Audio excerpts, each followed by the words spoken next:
this. Like, it's like, why? Because it's too good? Because I can't be happy? No, it's because she's losing respect for you. Yes, because I've lost all respect. I mean, how much more is Are there? you wearing her maternity pants too? Yeah. That's the question. Yeah. Also, get out of this bed. Your son's taking it now. This episode is made possible by our therapy partners, Dirty B and Pickett. From fabulous Las Vegas, Nevada, this is Pod Therapy. Real people, real problems, and real therapists. You can submit your questions anonymously at podtherapy.net or email us at podtherapyguys@gmail.com.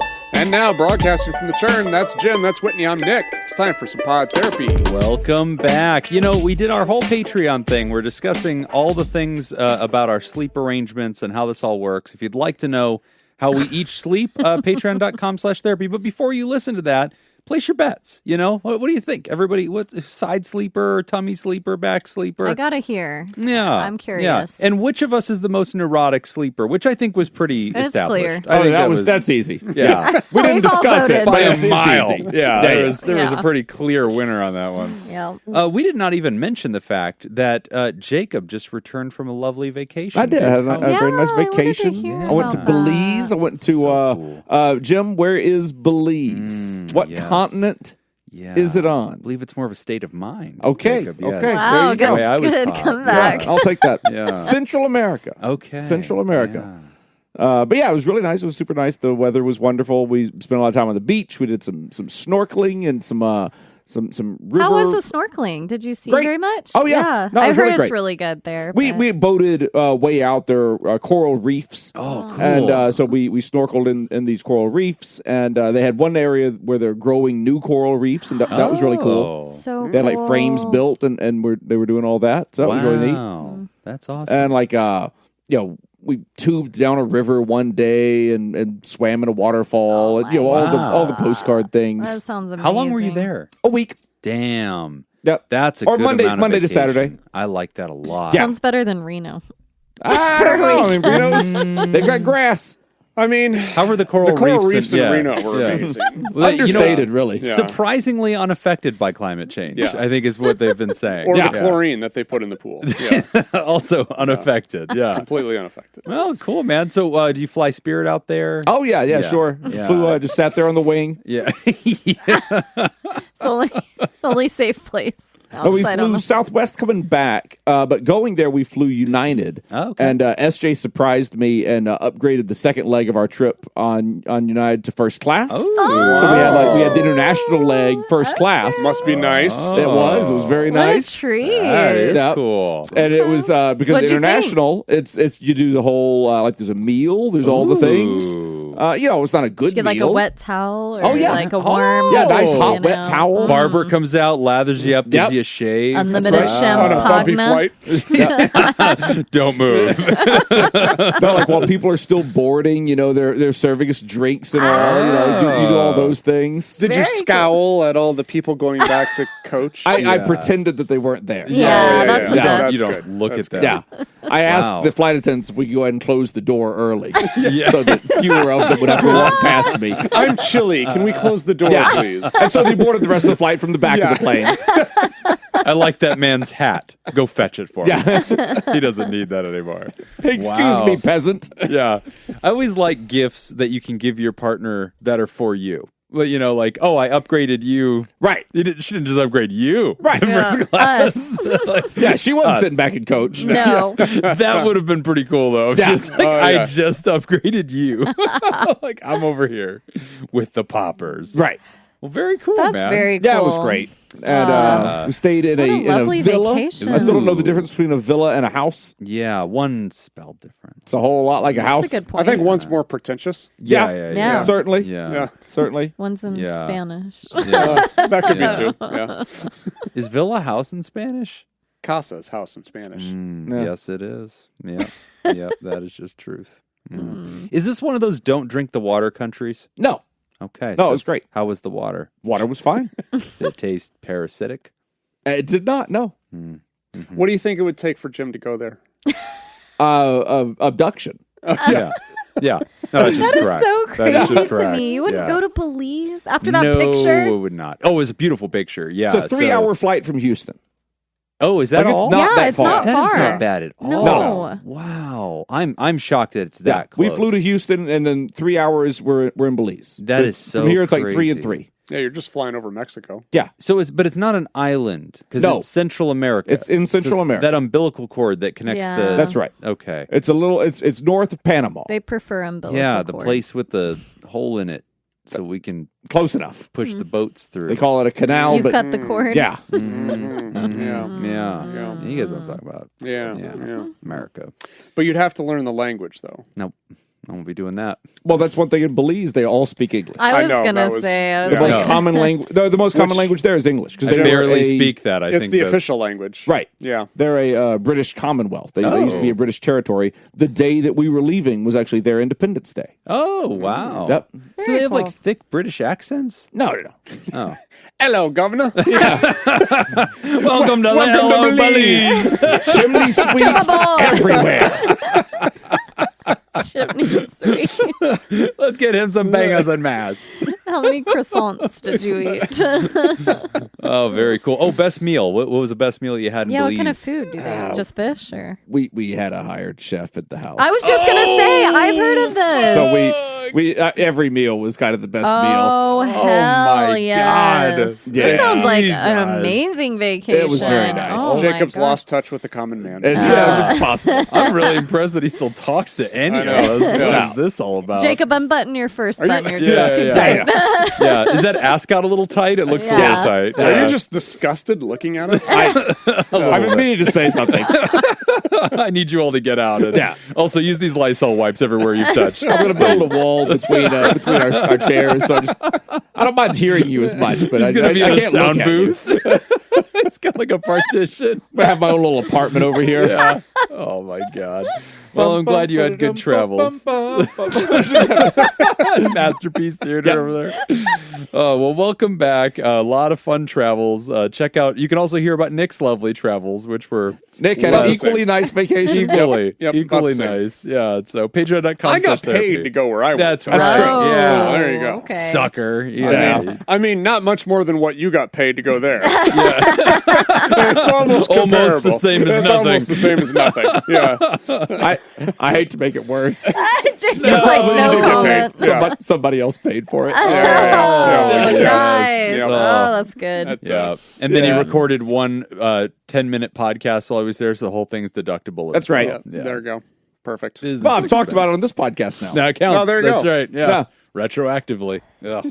Anyway, we've got some great questions for today's show. And leading off the lineup, no sadness allowed. I was just thinking, like, leading off the lineup, I get so mad when people talk about their vacations. I'm jelly. Yeah, that's going to happen one day because we don't really read these before. Like, Right. You know, so the day's going to come where we have said something during the pre-show What- and then we're like, oh. oops. Will has. That's Yeah. happened multiple Yeah. times. Yeah. We've made some stupid joke. Oh, and then then we we have- go right into the question. Yeah. We're like, well, that was Foot bad. mouth, foot mouth. Well, that's also the Pod Therapy brand. Is like somehow these guys are hopping between talking about really deep, horrific shit, and then fucking trivia. Yay! Yay. That's our brand. I mean, in fairness, I bring in a dick joke then. That's right. Right. Which you know. gold. Also, there were tasteful dick jokes. I felt you know. Tasty dick jokes. Hey-o. Anyway, Jokes about tasty dicks. let's talk about sadness. Hello, Pod Therapy. So I've had a very rough 5 years. Loss of both my parents and 3 grandparents. Oof. Overwhelming financial debt, 2 relationship breakups, fertility issues, job issues, and health issues, including 2 surgeries for cancer, to name a few. Needless to say, I am stressed, sad, grieving, and trying to deal with a lot of things. I'm sad, and I'm going to feel like this for a while. I still have happy moments. They're also just filled with the sadness I currently carry and the sadness I will always carry from losing people that I loved dearly. My struggle is I don't feel like people in our society are okay with me being sad. For a couple of examples, I was at a dentist appointment. The dentist asked me how I was, and I said not great right now. He immediately was uncomfortable and told me that he is sure I have plenty of great things going on and that it will be better by the end of the day. Jesus, that's a pretty big fucking guarantee there, Doc. I promise. Now, just breathe this in. Yeah, there you go. And we'll make it better. Those laughing guy. That's right. Yeah, have a little bit of this. He immediately was uncomfortable and told me that he's sure I have plenty of great things going and that it will be better by the end of the day. After I made a social media post talking about how I thought life was a struggle before losing my mom, but now I see that it wasn't as bad as I thought and how difficult it is now, I got a message from a friend telling me how great I am and how much I have to look forward to. I understand that most of the responses from people are just caring about me, wanting to help, and wanting to make sure I'm all right. I understand that there could be a worry about me hurting myself. I am not, by the way. I understand that people think I'm being pessimistic and trying to help me see the bright side. But I wish people would just let me be sad. Would respond with stuff like, that sucks, or I'm here for you. It's okay and understandable that you feel that way. It's okay to be this version of you, and I love you, etc.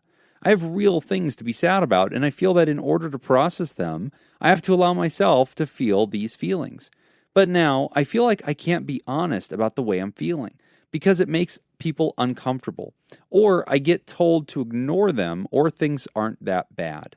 I feel like I have to hide my feelings and present as the happy-go-lucky person people knew me to be or want me to be. It makes me not want to go out or be with friends because I don't have the energy to pretend I'm okay. I hate having to lie and say everything's great. This makes me feel lonelier and sadder because it seems like there's no space for me anymore.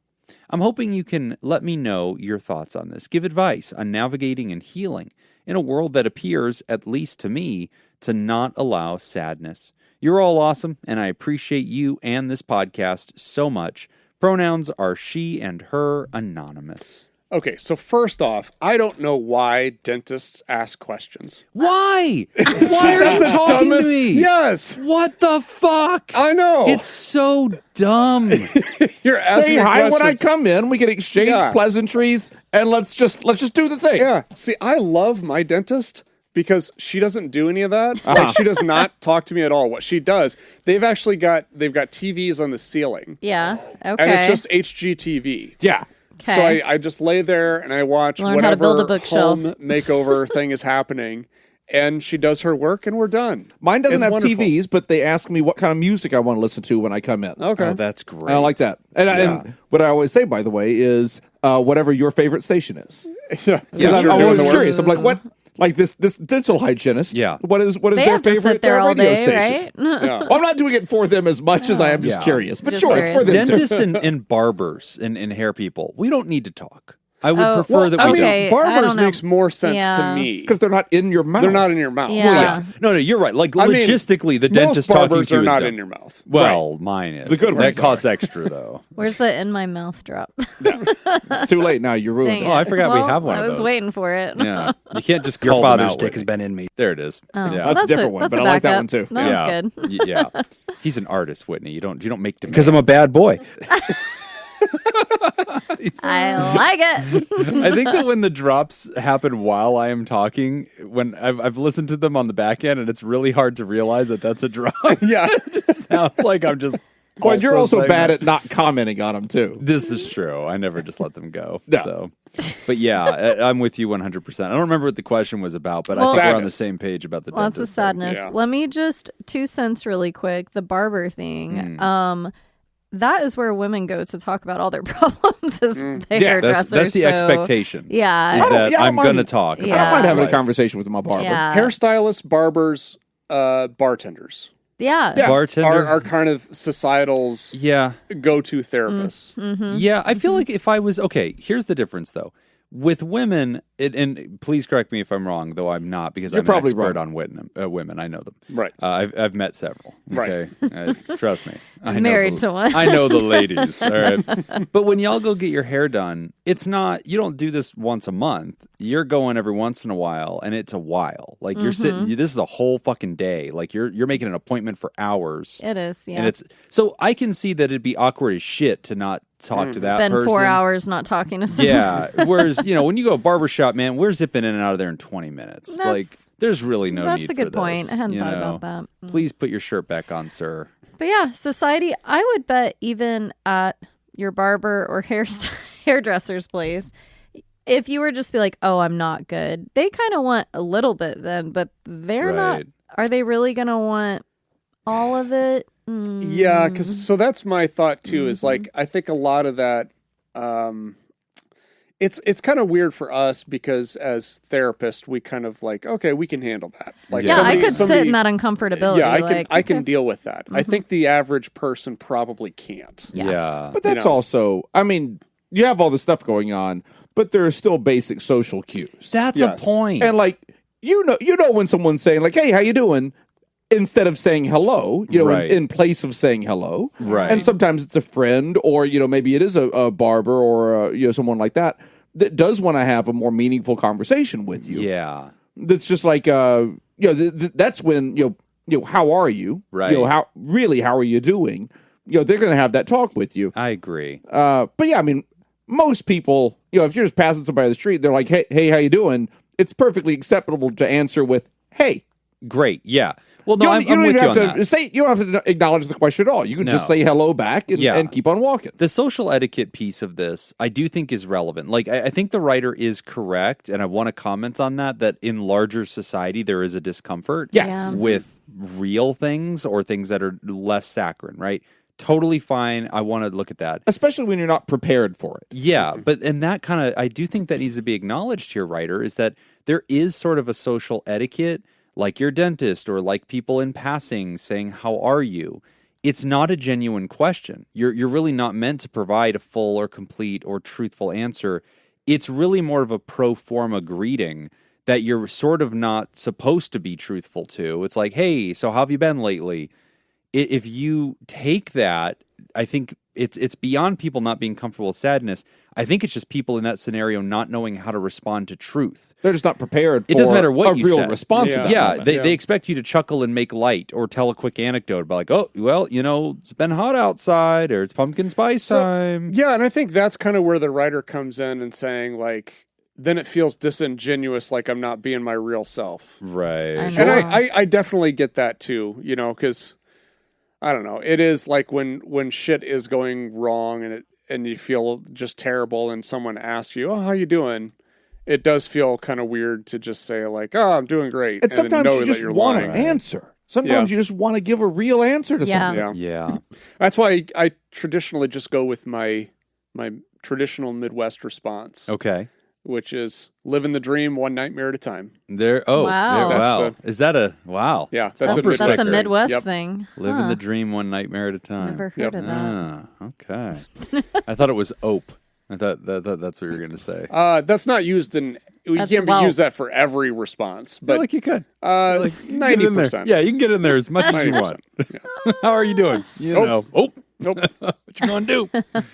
Just gonna squeeze past you there. Also, aren't dentists like known for having high rates of like depression and suicide? Yeah. Right. So maybe don't ask the dentist or don't share with them. Never ask your dentist how they're doing. Because you can't leave. You're stuck in that chair. They have very sharp things in their hands. But no, I do think for the most part, I think it is just a general discomfort that people have with making conversation, and then now it's like, oh shit, this door's opened. I don't know if I can close it. Right. And I don't know what's going to happen here. And it just kind of becomes uncomfortable. So yeah, I don't know. I don't know what the best way, I guess if I'm in that situation, how I respond to that is, I'll just kind of like, ups and downs.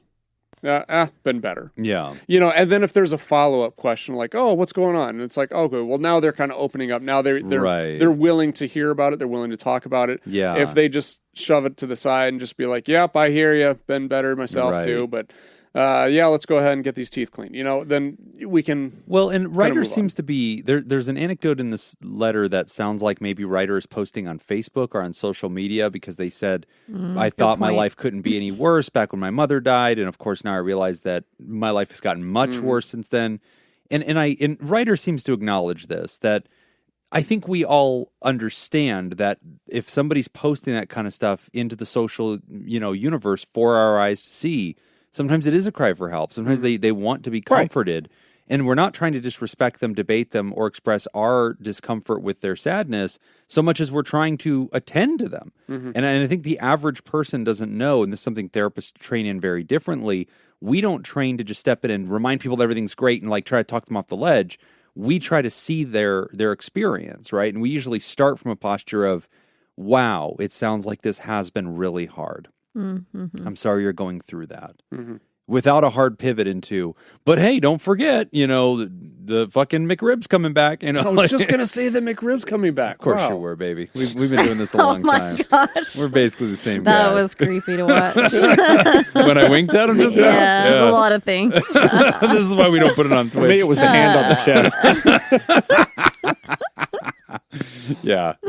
But anyway, but I mean, to these people's defense, I think that the general public, if anybody posts like that, I think their first move, and honestly, it's almost enlightened of them not to comment, but to DM you and be like, hey, I saw this, I just hope you're okay. I think of you fond. I don't know. So I don't think people mean wrong of it. I think there is a lack of understanding of how to attend to somebody who is struggling. Yeah, I guess that's true because, like, if I see something like that, on Facebook or any kind of social media, I too am kind of wondering, like, okay, so what do I do about this in this particular situation? What are they looking for? There's like a call to action feeling. Yeah. So do they want me to reach out? Do they want to just acknowledgement? Right. Do they, That's a good point. So it's just like a like. Sometimes they want silence. Or just. But it's like, well, then, but you posted it in the social space, and I'm one of the people who can see it. I feel obligated to react. There's no right way to do it. But I do agree with the writer. Yes, I do think there's a general discomfort with sadness, which I think that, and I wonder if that's a culture thing. I wonder if that's an America thing. I feel like America, there's certain, I think, like milieus of culture that have sort of like pushed this chipper, like make it work. That's it. Yeah, whatever. Milieu. I don't know. Like, anyway, but like, I mean, it's like it's a reservoir. Yeah. Yeah. Undercurrents. Yeah. Of those things. But no, I do think that there's like this Americanism of like, everything's great, everything's working, don't look at the problem, don't describe the problem, we're always like happy here. And I don't know like if that's like influenced by mainstream Christianity, because it was sort of like offensive to God to be like, oh, you're not okay, so you must not be like a real Christian, or like, you're obviously focused on the wrong things. And there was like this very much like howdy-doody sort of pivot to what's going right. And I do think that's a regional culture thing too, because in the Midwest, people tend to, I think, have this sweep it under the rug mentality of like, but no big deal. How are you doing, man? It's like, there's a lot of this rub some dirt on itness around the country. And I don't know what that saccharine, sunshiny shit is, but I think it is representative of the discomfort. And I wonder if that's how it is in other countries. That's a good question. Well, yeah, Americans are typically kind of poked fun at for being like smiling all the time, right? And all of we're that. like goobers, Like, if you go to, whereas like you go to France, like they're very comfortable with the existential dread philosophies. France. Thanks. I've been to the Paris, Las Vegas. Yeah, I've been to the Paris. Shit, I've eaten snails. I fucking get it, man. I get why those people are depressed. Because eating snails shit sucks. And then that's why when he goes into the Paris, he tries to acclimate and speak the language. Bonjour, bonjour, mercy buckets, bonjour, and scowl at everyone when they walk by. Right. I want to be pretentious in French. I want to fit in. But I wonder about that. I wonder if other cultures is that like French, for example, or even you go to like Hispanic cultures. Like I think that there's a difference with sadness and like even Dia de los Muertos and like specific like baked in holidays sometimes that are not they're celebratory, but they're also comfortable with bad. Yeah. And that fascinates me in a sense because I just don't think America does that shit very well. Yeah, I don't think so either. That's a good point. Move to France, writer. Have you guys seen the it's like a cartoon or a post of like Winnie the Pooh talking about how all the characters treated Eeyore. Who was kind of like the depressed one, guy, yeah. He's the and, donkey. And so just kind of talking about how they never tried to fix him. They never not invited him places. Oh, right. They always included him and just accepted him as he is. Yeah, right? I've seen that. And I've kind of had mixed feelings about that. Yeah. Because like it makes a good point. Like we don't have to try to fix everything. And we definitely shouldn't like, oh, they're depressed, I don't want to bring them along. Like exclude people for that reason, you know?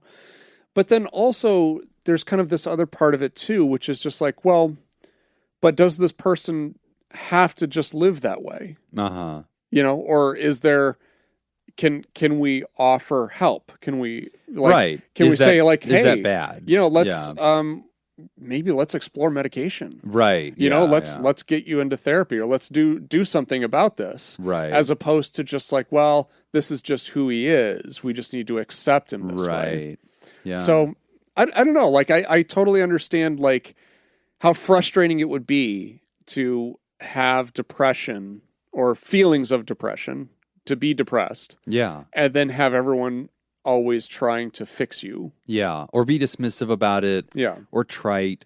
Or trying those quick techniques to tell you why it's going to be okay. That does frustrate me. Like, if you've ever gone through tough things in life, and I think you've I don't know, and I get that whenever you're in that struggle bus kind of thing, sometimes you do just want to indicate it to other humans, and you're not necessarily trying to dump on them, but you do want to be able to just indicate, no, I'm not great right now, and that's my truth.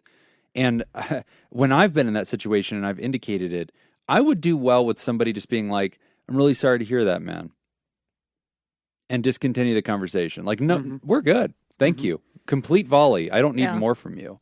But it is pretentious and annoying as fuck when somebody's like, oh, you know, brother, I'm sure it's not that bad. And, you know, don't forget it gets better. You know, just got to pull out of it. And I'm like, no, man, my dog fucking died. Well, you don't know. That's not going to get better. Well, you'll get another one, man.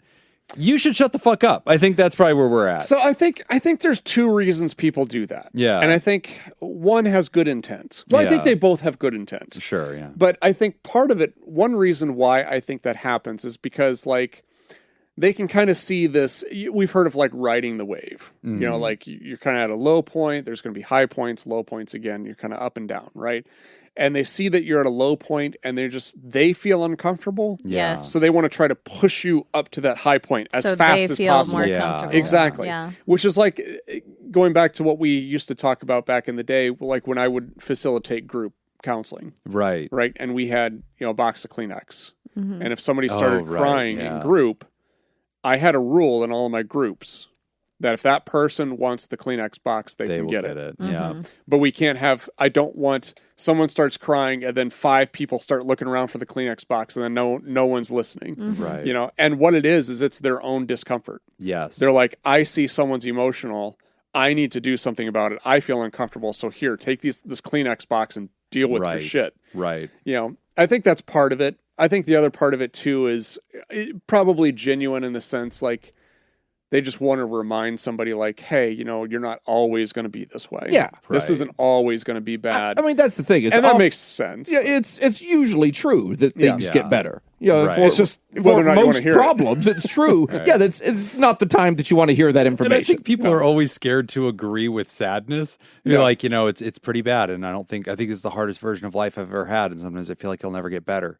And it's it's never going to get better. I guess we all. Well, then it's like you'll die one day, though. That's kind of great. Could be worse. But then it is like when you're in that position, you kind of feel like there's nothing I can say that's going to be the right thing to say. Right. Yeah. Because on the other hand, like I could say like, you know, you're talking about like, yeah, your dog died. Right. You know, and I'm like, I know, like I dropped my burrito. Right. Like it was really good, and I too. just dropped it. So I feel your pain. I've been it's like you don't want to one up somebody. Right. You don't want to compare your struggles. You want to say that you want to empathize. Right. But do so in a way where you're not also like making it about me. Yeah, yeah. And avoiding agreeing with it. Like we don't want to just agree that it is all terrible. And I think that's part of it. Is people are scared that you'll drift into the madness. Yeah, you know, and they just your dog died. Like that's terrible. You know, I was reading about the Ukraine today. Yeah, the conflict in Ukraine today. Yeah, a lot of people have died. Yeah, that's that really got me down. Yeah. So I'm right there with you. Yeah, I feel like I was kind of going down the same train Nick was with his analogy with the Kleenex. I actually have a shifted thought on that because when I was in grad school, that was the thing. Like, don't give them the Kleenex because that's saying you aren't comfortable with them crying. And I've heard some new info come out it could be seen, maybe not in a group setting, but like in one-on-one sessions, that offering a Kleenex is like, hey, I'm empathizing. Like, hey, do you need this? Like, I notice you're upset. I'm not just ignoring that. Yeah, or it's like, it's okay to cry. You may continue. It's interesting. But please blow your nose. Yeah. But that's disgusting. I prefer to just verbalize it like Jim just did. Say, I acknowledge your pain. You may continue. You may continue. As he unbuckles his pants. No. Excuse me while I get more comfortable. These tissues are for both of us. Welcome to Pod Therapy. Boy, I hope this isn't your first episode. I always wonder if there ever has been a good first episode. Of course there hasn't. No, never. None of them are good landing zones. Try not to cry from laughter. We can lubricate this conversation and everything else with your tears. Oh, God. Oh, my cheeks hurt already. Okay. That's what she said. Not from what you think. Okay.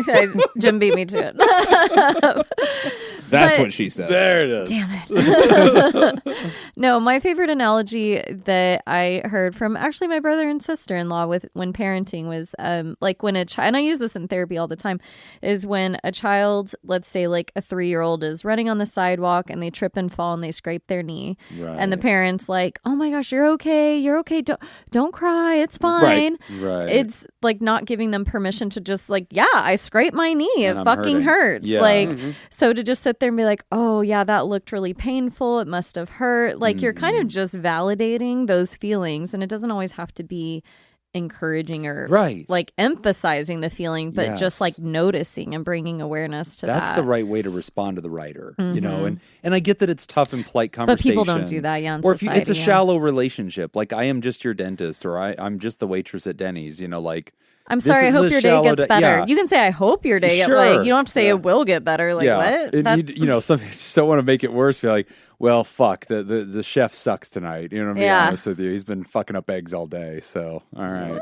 So, brace yourself. It's going to be even worse. I know.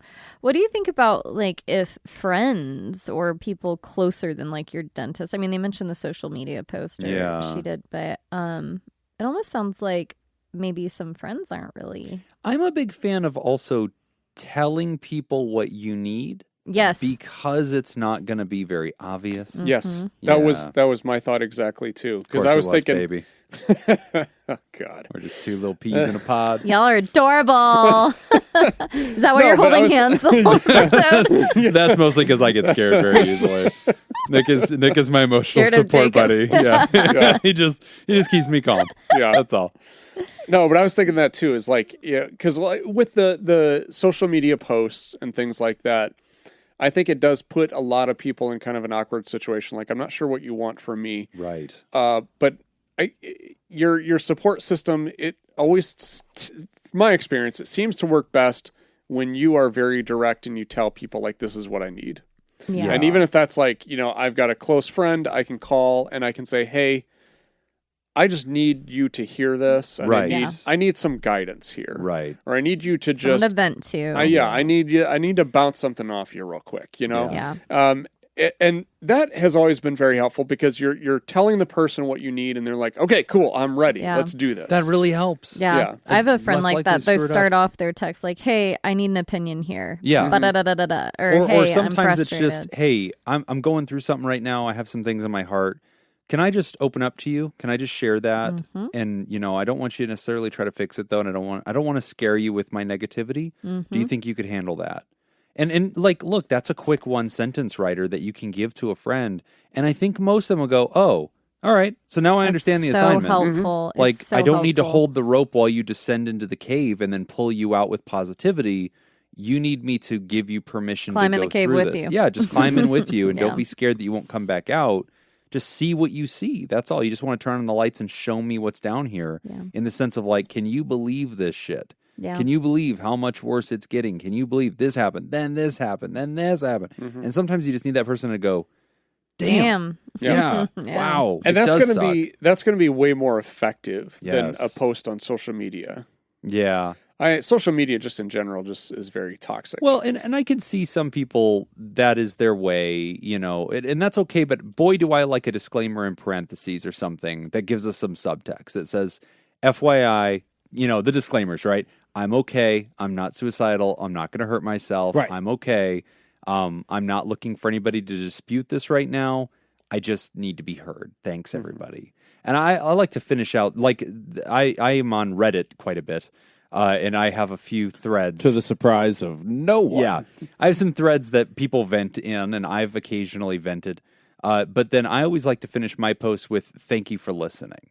And I think that nods to, there's no need to dispute what I'm sharing today. This is just my truth, and I appreciate you bearing witness to it. That's all I really needed today. About the I am the asshole post. Yeah. I usually speak on behalf of the assholes. I just, people get up there, they say I'm like, you know what, you're all kind of fucking wrong. I feel like we're on the right side of this. So anyway, but Ryder, you're not wrong. I mean, the world does have a discomfort with this. You're absolutely on the right side of that. There are some things I think you can do that nudge the social etiquette to teach other people what you're looking for. And I think we can also right-size our expectations of some of our interactions that, if we dump, a plate of hot truth into a situation that's not designed for it, it's going to get everywhere. It's going to spill. And they're going to try to immediately grab a mop and bucket like they're not sure what to do with us. And, I don't necessarily, like Nick said, want to push you away from authenticity. But I also want us to be adults in an adult world and recognize that. So you need to go to France, man. Those people are just like, life is shit. So just, they get it. They're not going to correct you. They're actually going to help you understand how bad it really is. Self-deprecating too, I hear. Yeah. All those British people in Belize. We're going to take a quick break. And when we come back, we're talking about aging and death. It's the happiest episode of Pod Therapy ever. Woo! Today's episode is brought to you by Robert Brownie, Jr. Mintz, Kayla Lansbury, Kevin Chamberlain, Ben Stanley, Adam Hathaway, Dan Martin, Lib, Heyo, and Andrew Langmead. And if you would like to sponsor the show, become a Theraproducer at patreon.com/therapy. All right. Our intern has been busy. She's doing great, by the way. Best intern we've ever had. 100%. I'll say it. Top 5. Yeah. Well, it's a bold statement, Cotton. You don't get to just keep that status, though. All right. You better keep fucking earning it, Emma. All right. Yeah. This is one day at a time. What have you done for us lately? Okay. Yeah. Your good deeds expire very quickly. Let's keep it going. Chop, chop. Well, I've got about 12 pages of trivia. All right. She's on top of that Broken shit. down into many different categories, by fun the times. way. This will be great. 1-star reviews, the placebo effect gone wrong. Oh, fun. Dreams that make you go, This is great. Weirdest self-help books ever written. Oh, Good. my God. Okay, so, These are all great. but today we're going to start with host trivia. Ooh. So host interests trivia. Oh, okay. So things that we're interested in. Oh, I wow. don't even know what I'm interested in. I know. Certainly don't know what these people are interested Learn about in. ourselves. Yeah. So here we go. Can you see the answers? No. Okay, great. Oh, Good so you're job. playing. I'm Good job, playing. Emma. All right. I'm playing. Let's go 2 points off on the fly. All right. Okay. Which activity is known as a good walk spoiled? Golf. Oh, man. Oh, I think Yeah, I'm going to that's jump in on right. golf as well. Same.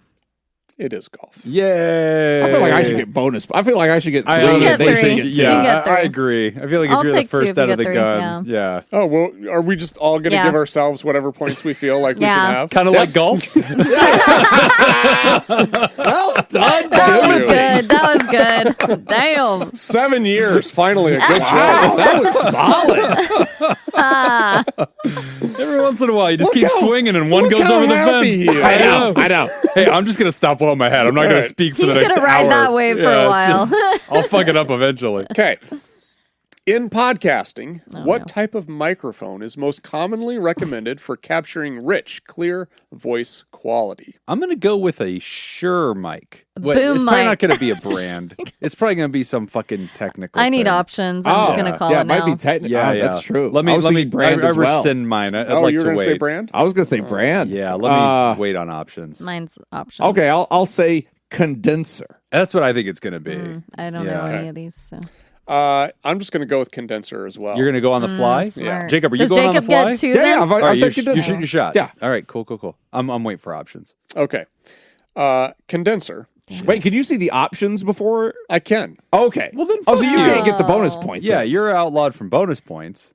Oh, that doesn't seem right. Yeah, it seems exactly right. Okay, then no more bonus points. All right. We won't do the fly thing anymore. That'll All make right. it even. All Okay, right. There you go. There you go. Condenser, ribbon, dynamic, lavalier. Fuck. I'm going to say dynamic I'm because going I don't with that know. French one, lavalier. Lavalier. That just sounds like Dynamic the kind of sounds mic fun. that. Yeah. It's lavalier. Was that it? I got it right. No. Oh, No. I was like, what? Is it condenser? you Yeah, two it's already condenser. guessed. No. on It's condenser. definitely Yeah. condenser. What is it? According to Emma, it's a dynamic microphone. Oh, I Ooh, disagree. So we all got it wrong. Wait, what did I you? say? Yes. I'm like, did I say that? Whitney What did I doesn't remember say? What she voted on? I don't know. What was C? Dynamic? That's what I said. Yeah, I don't What was No, B? that's not what I remember. Wait, what was B? You know what? Thinking about it. I don't think so either. I'm you know. celebrating. They're staring at me. Rewind it. You know, Nick, women are hysterical. You know, who can know what they really want? Exactly. You know, They can't be just, trusted. I don't know. I know a lot about microphones. I know was what? not guessing out of We nowhere. were in distress on that last question. I think we need to give ourselves back one on that. I think Okay. neither of us was All in a right. position to putt. All right, there we go. What is the maximum proof bourbon? What is the maximum proof bourbon can enter the barrel during the aging process? Ooh, okay. What's the maximum proof that it can enter the barrel? Yeah. Oh, okay. For bourbon? That's interesting. All right, well, we're not guessing off the options, fly, no. so give us the Yeah. numbers. Oh yeah, 100 proof, 125, 150, or 160. Huh. The maximum? Wait, Oh, say that 'cause- again. Proof is 100. 100%.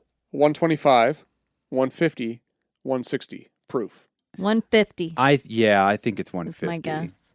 And I'll bet it simmers down through that process somehow. I'll say. I'm gonna go. Wait, enter the barrel. The highest it can enter, like the limit? I'm gonna go 160 because I want to be different. Different. Yeah.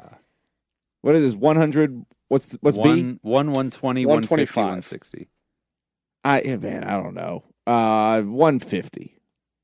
So you're all at 150. I'm at 160. It is Okay. 125. Ah, shit. Damn. That's where I almost been. Okay, last one. Okay.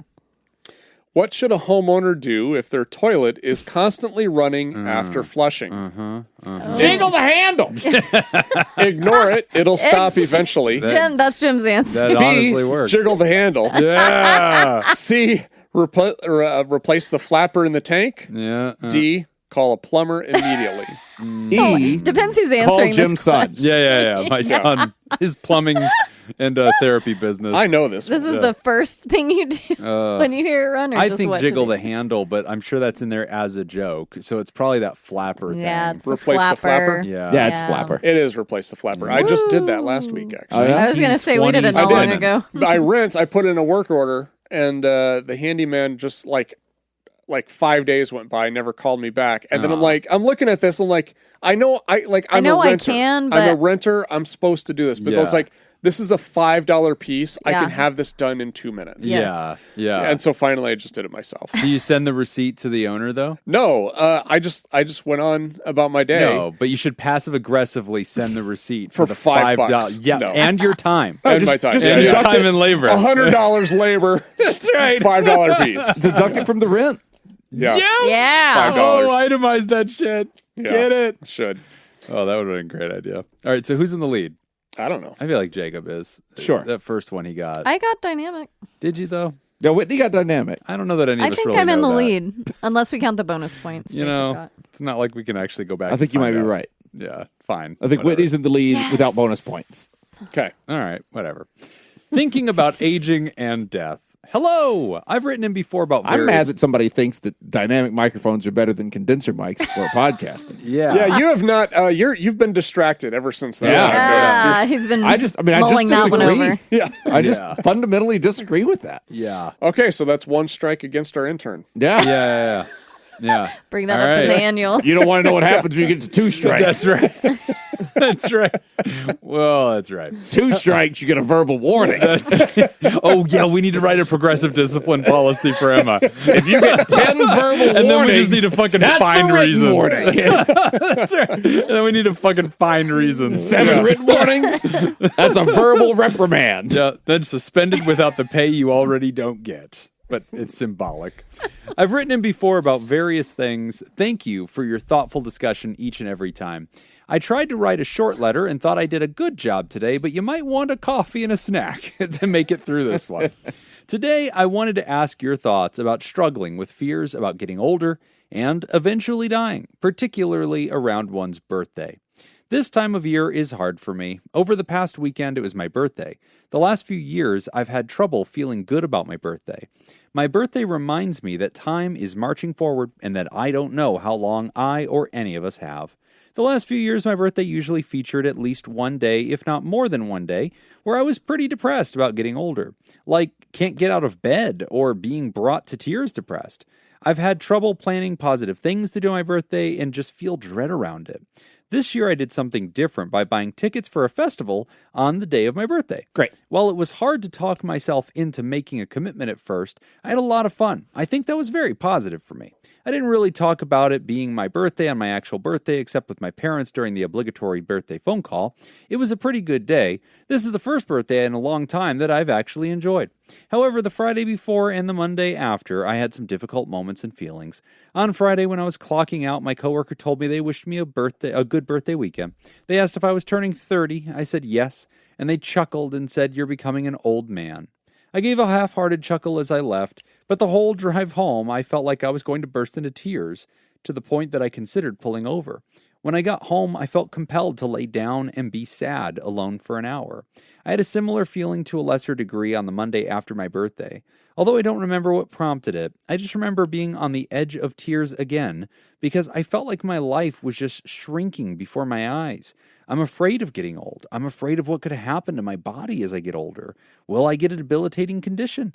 My wife is 2 for 4 on grandparents with severe dementia, and a third one had difficult cancer battles that ultimately got them.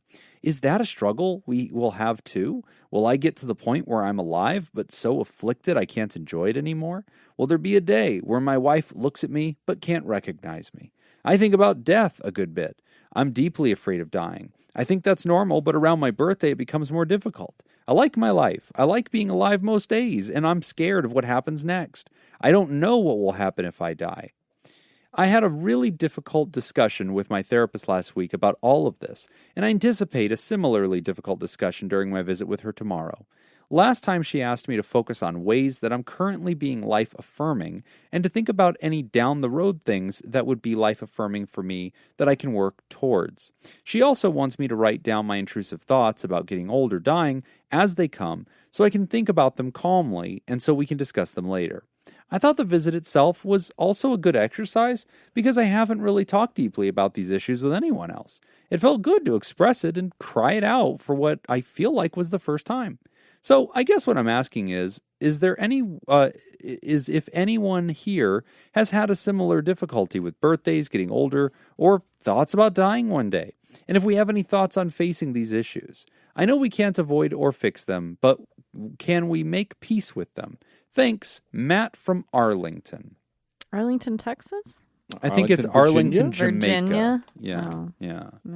Arlington Cemetery because he's so old. Oh, that's he's already what just it hanging out in the is. He's cemetery. Zombies. That's right. I hope that helped, Matt. Yeah, you're anyway, welcome. thanks More for writing trivia. in. Yeah.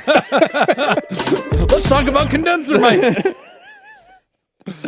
This is deep. Have y'all ever had issues? This week. Me fucking yeah. Not this. Last week. I was doing this. I was doing this to myself last week. In Really? Belize? I No. know. Yeah, I was like, gonna say, That fuck was you. the week before that. Paradise? No. Oh, let's all feel sorry for Jacob. Jesus, here That's why I changed it from this week to last week. Hold up.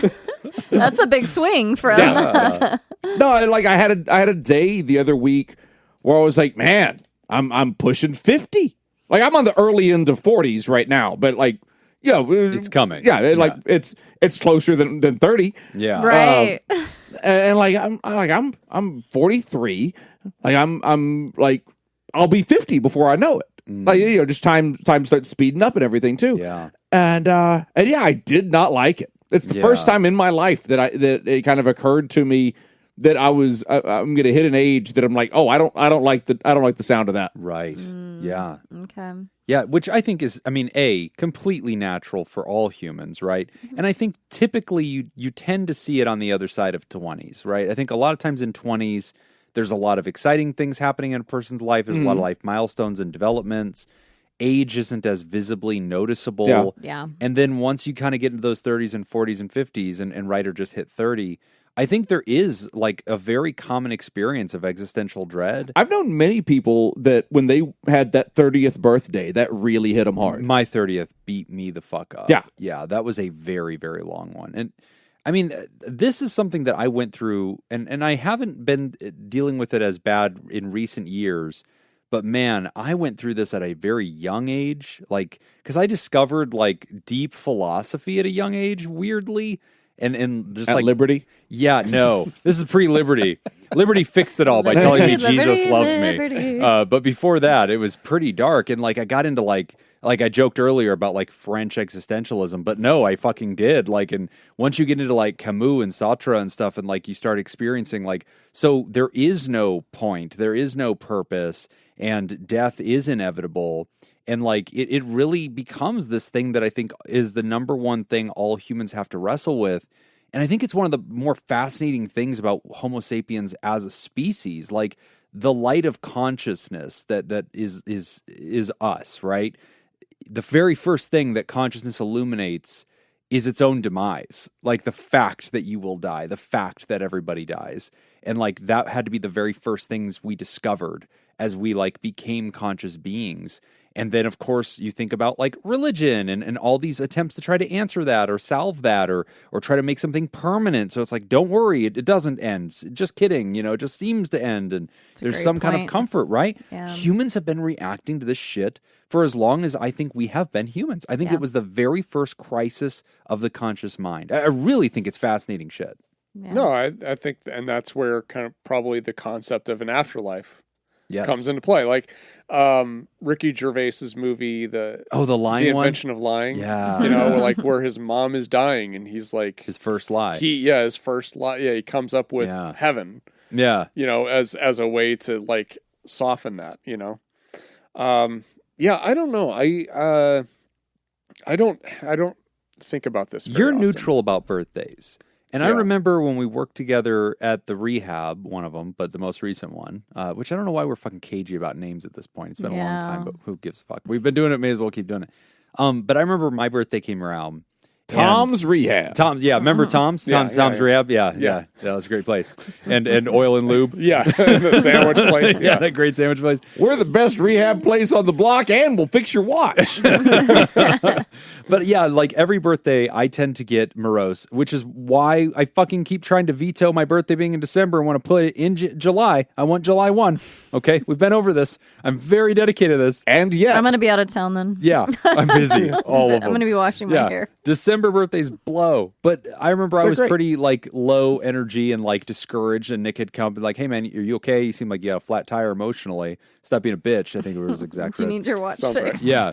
And I was like, yeah, dude, I just get really morose for my birthday. And I was like, do you ever get like that, man? Just like, do you ever like you're aging and like just life's happening and it's all happening really fast. And like every year you're sort of reminded of, things that you aspire for, but maybe won't get, or like you're getting closer to those bad years. Cause like you're not always going to have good years. Like youth is associated with health. And so like there is steadily a percentage of the human lifespan that is more plagued with challenges. And, you don't like those people that talk about saving all their money for like their retirement and they scrimp and save and never make any memories. And then you get to retirement and you have millions and all you realize is like you want a warm chair to sit in. Like that's all you care about. And or all you that money's can't do fucking the worthless. things that... Yeah, you can't get out of your chair and do it. And I remember talking to Nick about that and he's like, you ever think like that? I like went on a 20-minute fucking speech.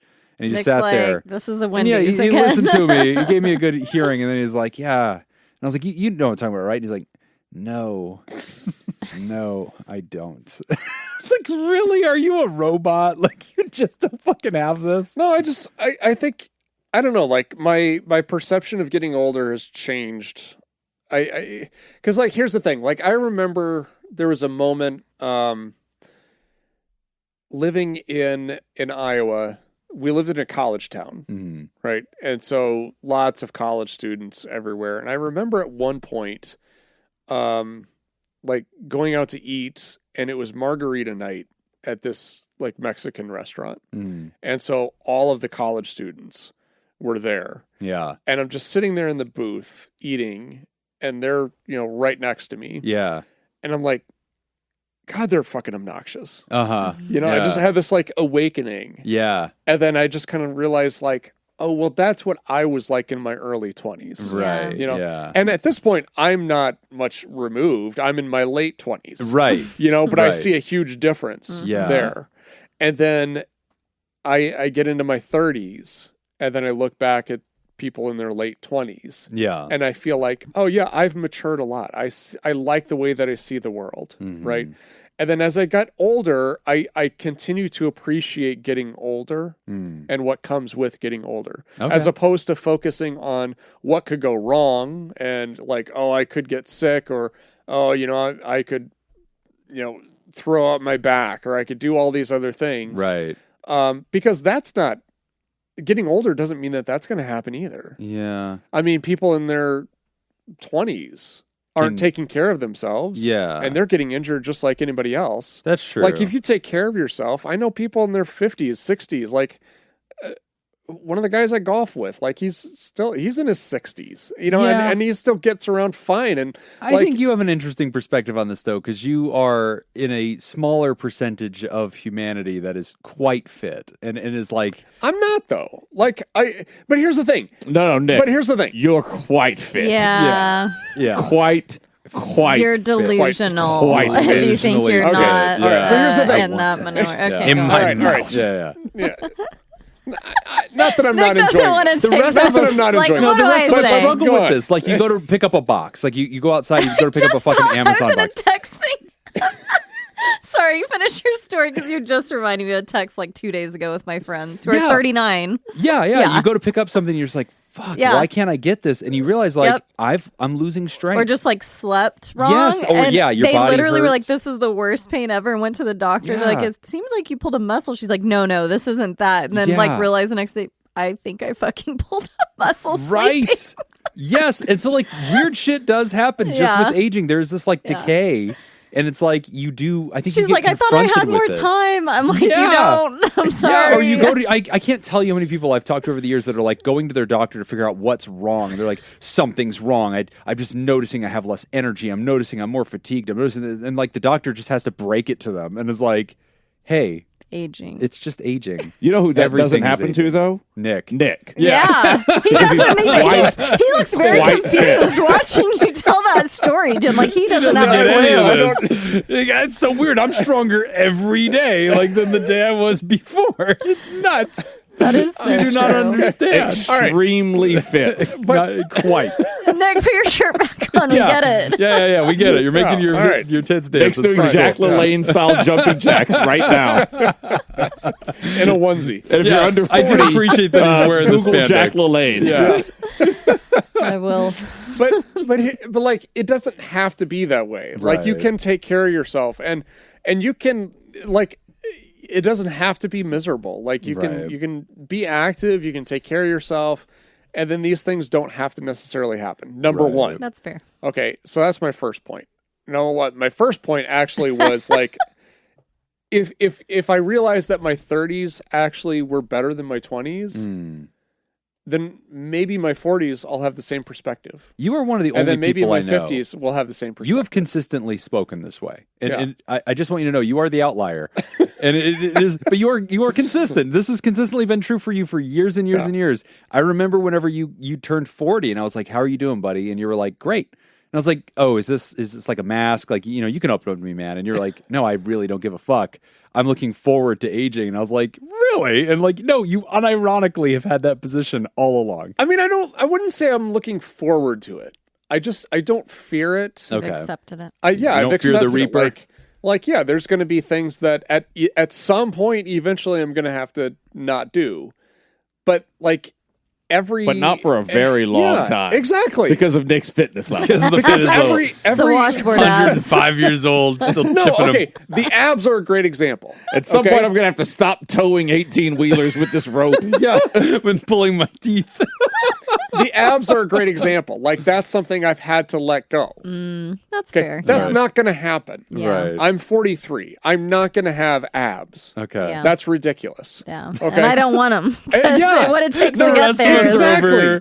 Exactly. I mean, hypothetically, could I do it? Sure. I could. Yeah. I could. I don't want to. No. Because getting abs at 23 and getting abs at 43 are two very different things. fair. Okay. Very fair. So you I just like kind the of rest of us are like, I can't lift boxes, and he's like, I've made peace that I'm not going to I'm get not gonna shredded washboard fucking abs. So I guess we all get it, right? We're all just sipping from the same pond. Also, the only guys that I know that get cert. abs in their 40s. There's one group of guys that get abs in their 40s. Yeah.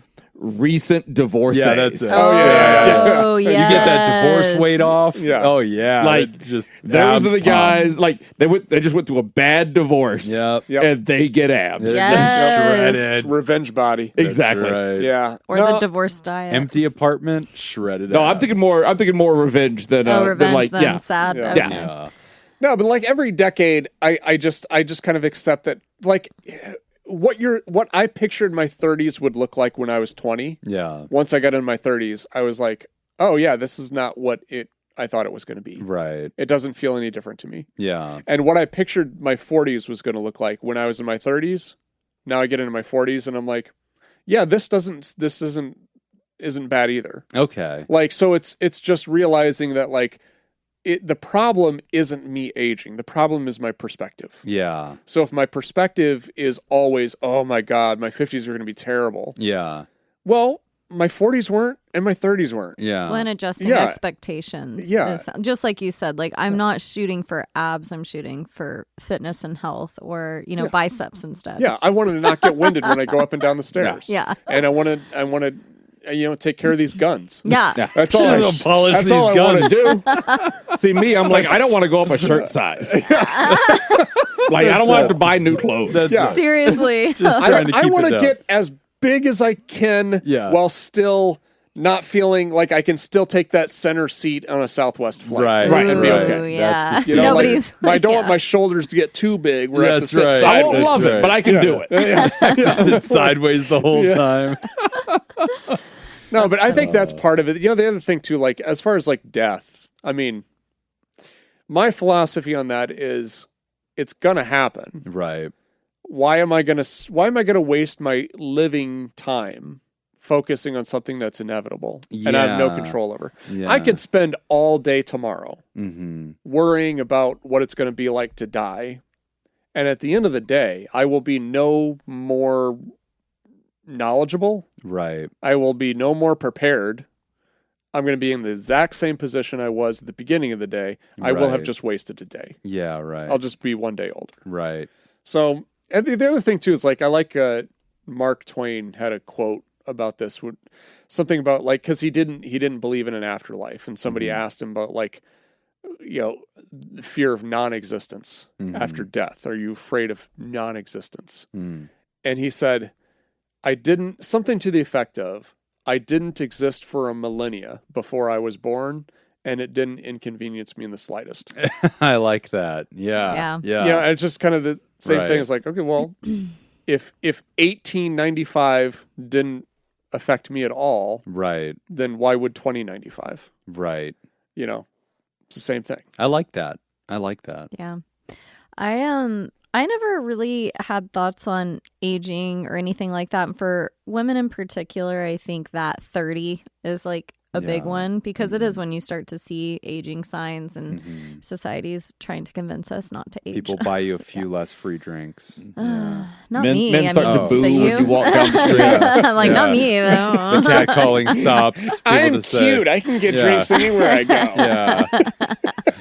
The construction workers aren't saying as much. Jim, you want to go to the bar after? I'm good. I'm an old man. I don't give a shit. Call me when you're 20. But I really and truly, up until literally the day I turned 30, was like, it doesn't matter. It doesn't matter. I don't see why age, like the number matters. Da, da, da, da, da. But then on the day I turned 30 or, within the days after, I was like, wow, it does feel Yeah. different. It's kind of similarly to how I described is probably just me in this room, but that's fine. Like the day I got married, I was always like, Peter and I dated for a long time before. I didn't see why things would be different getting married, but there is a different vibe Yeah. Like it changes the vibe, and really, I don't know what it is, but that's kind of how I felt turning 30. I was like, oh my God, this is kind of like weird. I don't know why I feel uncomfortable with being 30 or How are you whatever. feeling about 40? I'm not 40 yet, so I don't I know. know. No, you and I are the same I'm age. kidding. That's what. But No. I'm dreading it. Well, so that's the thing. Oh, Jim is going to be unbearable. I was already thinking. We need a plan. Yeah, no, we need to start dealing with this shit How old now. are you now, Jim? Oh my God. 38, and so I turned 39 in December. We're not going to last that long. It'll be fine. Yeah. This show will be over by then. Take the under. Yeah, we I was need to thinking plan that. I was something like, your because I'm going to birthday's lose coming my up, shit. but Yeah. I was pretty sure you're turning 39. Yeah. Yeah. I just turned 38, so I was like, Mm-hmm. oh, well, 40's getting close, kind of like Jacob said. Oh gosh, we're creeping Yeah. up there.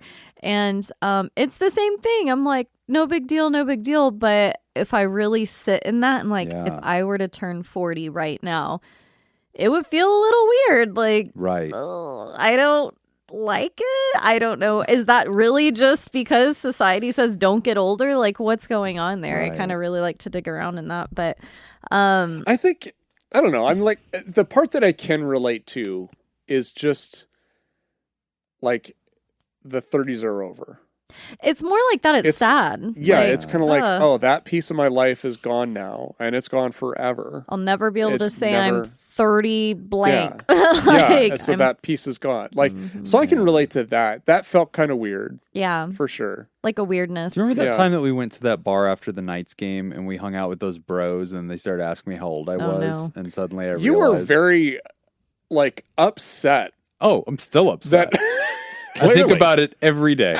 Wait, what did they? How old did they Okay, think 'cause- Jim was? No, because we were talking to them. We just struck up this conversation, and We got and then- along really well. I can't with them. remember. Yeah. Oh no, it was great. Like Yeah. we. So this wasn't an old No. No. man friend. No. No, yeah. my retiree friends. That's probably why that group clicks with you is Yeah. because they make you feel young. That might be it. I think it's because It is. oh, I don't think it's just that. I think Ah, also but that like is part of it. they Yeah. It's not just tolerate me that. pretty well. Like I Wait. think whatever my thing Well, is they've got that bad I hips. They can't get away. yeah, they're just like, oh, fuck it. Yeah. I mean, really this glad was the this guy's World War talking to me. II generation. Yeah. Like, they've seen some They've seen shit. some shit. I can handle this jackass. It's gonna be fine. We Wait. took on Hitler. Yeah. we can handle Jim Jobin. I punch Nazis in the face. I can deal with this I feel idiot. like it's Vietnam by now, but okay. Oh, yeah. That's probably true. yeah. Well, that's how old I am. Right. I'm like, Nick, they're younger. Right. Vietnam people, that's almost my generation. Oh my god. Okay, so what happened with these bros? How old did they think we you went were? to a bar. It was after a hockey game. Everybody's wearing the jerseys. We're having a good time, and we get chatty with this group of dudes and like just good energy. Everybody's had a few, so lots of loud voices, making jokes, talking trash, all that fun stuff. We're getting along really, really well with them. And at some point, like we're holding court, you know. And this is what sometimes happens. So like Nick and I are there. We've got a circle of like people around us. We're getting it going. We're having a great time at the bar. Okay. And at some point, one of them, like Nick, breaks away and he's got like a little side conversation going. And one of the dudes that was talking to me comes over to Nick and he goes, "How old is your friend?" or something like that. So what happened was we were talking, and somehow like it dawned on me that they think I'm their age. Okay. And it was very clear to me that like they're 24, 25ish. Yeah. They asked me directly. I remember they said, "How old are you?" And I was like, "That's a weird question." Because they asked me. Yeah. Somehow it's like, and I was like, I told them. I'm like, holy shit. yeah, right. That's always the Yeah. answer. It's like, oh, and it's Yeah, like, and so then- what? How are you? So How am I then they're supposed to like, interpret how old's this? him? I was like, Yeah. go ask him. Yeah. Yeah. And How so old's him? How old is him? Yeah. So they come over to me and they ask me how old I am. I'm like, oh, you know, I think I was 37 at the time, probably. And so I was like, oh, 37. Like, what? That's crazy. And I'm like, is it? Because like I thought we were all here because we like beer and hockey. Like I didn't know that was like an age It's so thing. late for you. How What are Yeah. you doing out here? Like I mean, How your old were response they? is just wrong. Like They're 25? 24, Probably 25. mid-20s. Yeah. But like the response they had would have been appropriate if I said I'm 19 and I snuck in here. Like then it should be like, oh shit! Like but they were like, oh shit! I'm like, bro, you know I can legally drink here, right? Like at 37. Like also, it's No. not like I needed to come here like after the early bird special. Jesus Christ! Age is interesting at that age. I've realized working with clients in their early 20s. I had a young client once say they had started dating somebody who was they're like, oh, well, they're a bit older than me. And I was like, oh no, this person's like 20. Yeah. I was like, they're going to say 30 or something. Like, Yeah. they're kind of older. I don't know. And they're like, they're 24. And I was like, you're 20. I was like, what do you mean they're a bit older? I was like, oh my God. It really checked me and like how we perceive age at like 20 to 24. Sure. Like you said, 24 to 28. Yeah. Same. 20, You're like, you're still old. thinking like a high schooler. You're like, well, the difference between 14 and 18 is huge. You know? Well, yeah, absolutely. So funny. But yeah, I think I'm probably, I know you're shocked too, it's more similar with Nick. That was going to be my advice too. It's a little bit like I took this training recently on OCD, and this has stuck with me for just general advice too, something to try if you're open to it. And it's sort of like radical acceptance, but it's like just sitting in that uncomfortability. And one of my favorite phrases I took away with that is, what we resist persists. And so if you're resisting even like the idea, I'm aging, like I'm thinking about it so much, I'm trying to avoid it, but that's me thinking about it. And every time I try and soothe myself, like, oh, I have plenty of years left, it'll be okay, all this stuff, trying to ease that anxiety, it almost like fuels it to just cycle back quicker instead of just like, I'm gonna die tomorrow. Right. Like, she literally has us say that, or something worse in this training. She was like, pick out somebody close to you, you know, Jim's gonna die today. And it, like, your anxiety feels really high when you say that, unless you're Jacob. But your anxiety. I don't know why it would. No, Jacob's like, I know he will. If everything goes as planned. The check hasn't cleared. It'll probably take a few business days. If he tries to start his car after this recording, Jim's going to die today. But she starts with something extreme where, you're at like a 10, you know, or at the time I was like, Peter's going to die today. Like, that's just the most horrific thing you can think of or imagine. And the idea is that, that could happen. Like, it might. Right. But we're just going to sit in that because we're giving our thoughts so much power in those situations. So it sounds like you're giving those thoughts and feeling so much power and control over your life. It's almost like owning that. All right, I'm going to sit in that. Like, my wife's going to get dementia. Right. It's tough to sit through, but I think just sitting in that, a lot of people get dementia. Like, what can you do to kind of prepare for that? Peter and I don't have children. We don't plan on it. So we plan in other ways for our end of life. Like, what can you control to an extent? Right. And then the rest you have to kind of just accept and sit in that. Like, we don't know the future. Right. And absolutely agree with what I guess Mark Twain said. And that's that I do have that fear of the action of dying, right? Like those 30 seconds or a few minutes, whatever that happens at the end of life that I imagine happen. That sounds absolutely terrifying.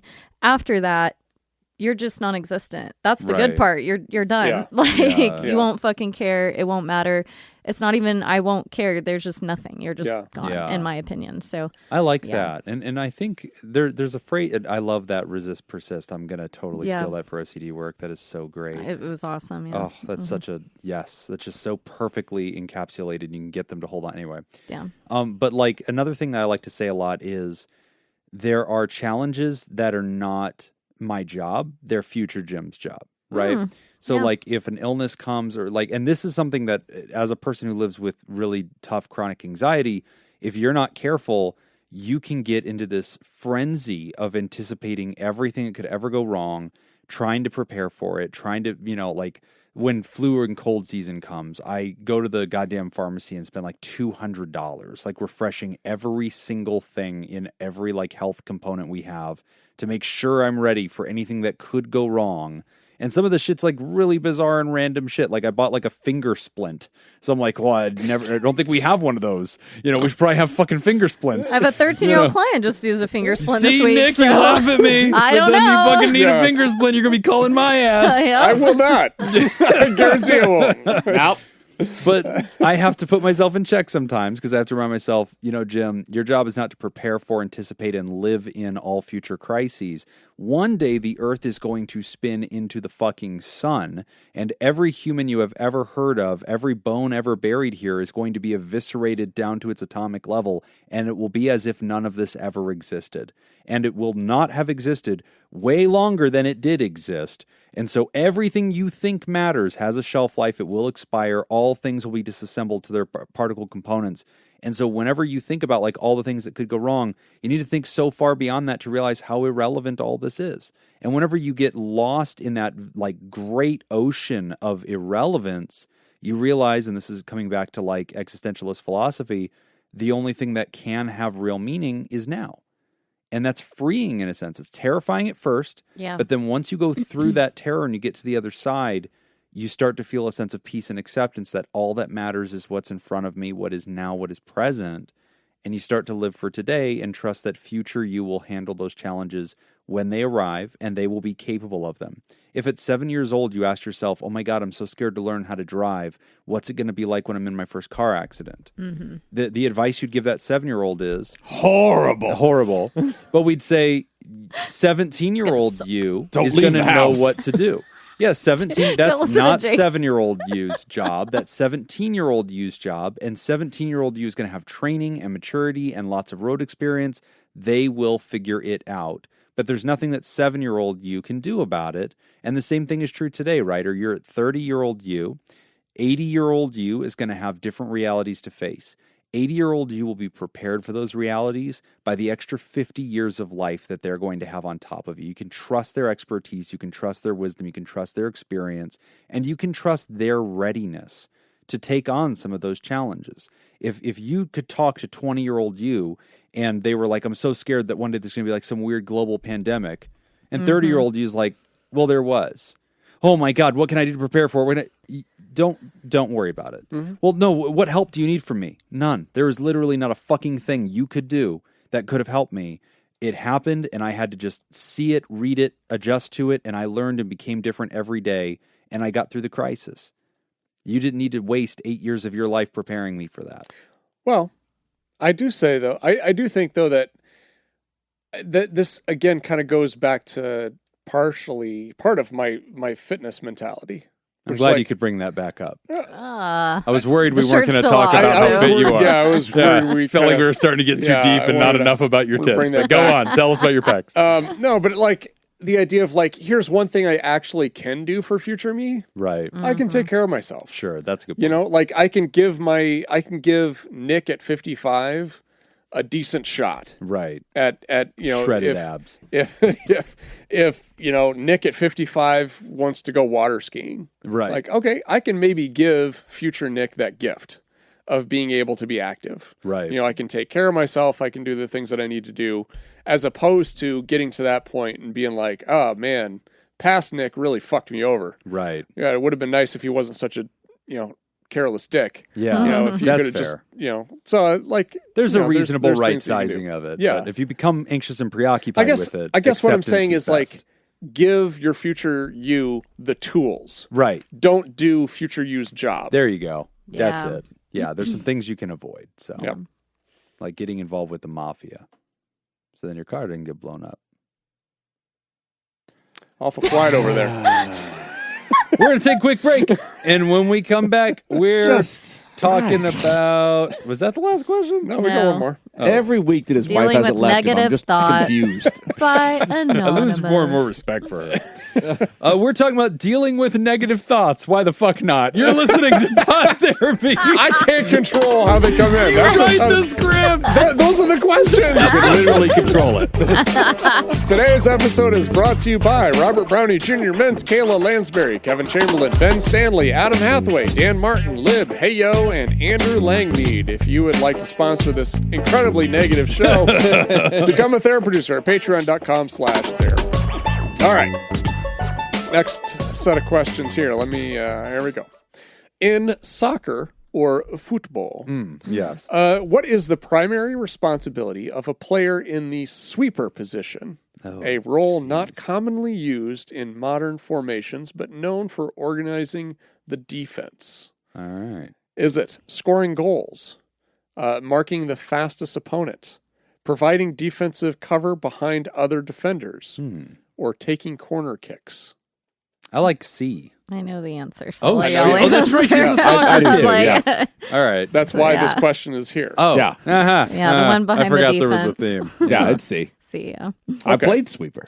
Oh, C. No. okay. Hey, I just remembered a joke. Do you guys ever see that Onion article where it's like scientists make breakthrough by using sign language to teach an ape that he's going to die? And there's this fucking sad gorilla. It's really funny. The article's like, we finally broke through. Like, we finally mastered enough communication to explain to him the existence is going to end. Oh my He's God. like super depressed. That's Not seen that, but I'm very happy with it. Yeah. Okay. Which golfer famously won the 1997 Masters by a record 12 strokes, becoming the youngest winner of the tournament at the time? This Jack is for Nicklaus, Jim. I was Phil gonna. Mickelson, Phil Mickelson is who I was Tiger gonna guess. Woods, or Arnie Palmer. Oh, geez. Well, I would assume Tiger Woods. It was 97, you said? 97. Yeah, that's going to be Tiger Woods. Who they were? Sorry, repeat the question. Won the 1997 Masters by a record of 12 strokes, Oh, Tiger becoming the Woods, youngest winner of the tournament. Oh, at that, the I time. missed that part. It's Tiger. It Yeah. is Tiger. Yeah. I was like, he's just the best. I Which missed youngest winner. If I'd heard that the first time, I would have known that. Which Disney Pixar film centers around a journey through the afterlife, exploring themes of passion, Ooh. purpose, and mental well-being? I know this one. Mr. Toad's Wild Ride. That's it. Scent of a woman. Yeah. Is it Coco, Soul, Onward, Ratatouille? I haven't seen Coco, so I'm gonna guess Soul. I haven't seen Coco, Soul, or the third one. Ratatouille. No, I've seen Ratatouille. That's the only Okay. one I'd seen. Pick that one then. So I know it's not Ratatouille. I think it's Coco. All right. Soul. Okay, I'll be honest. I highlighted it, and it is not what I thought it was. I was going to say Coco. Okay. Mm. Good But it is honesty, Soul. Boy Scout. Soul. All right. Soul. Jim and I know our Disney. But like movies. Coco Yeah. is about the afterlife. You haven't I thought seen Coco Coco? had I ghosts in haven't. it. Oh, you're it's gonna on, love it's on it. my list this It's, year. Watch it for Halloween time. Yeah, Wait, so that's a what I was movie thinking. with ghosts in it is not. No, that one's about family.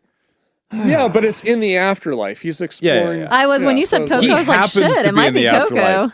Coco is about a kid who wants to be a musician and his family's against it. And so then he has to go into the afterlife Fine. and meet his family that Yeah. would have Aw, supported him. that's I It's a saw journey of Coco. self-discovery. I like- Coco fucking rocks. I saw Coco and I saw Soul. Yeah, Those are the dude, only the two. out of music four that I've alone actually in seen. Coco. You haven't seen Coco's Ratatouille? great. rules. I haven't. Soul is not that good. It was I didn't care I didn't for love it. it. I loved Coco. Yeah. Okay, I need to watch Coco's it. If great. Coco's on, I That will is the sit down one and watch that it. Trent Reznor did the music for, though. Was Soul. Soul. Yeah. Okay. I think Yeah. I think he won an Oscar for it, actually. I believe it. I mean, it's like jazz. So Yeah, I'm not a You big know. jazz. Last one. What year was the Boy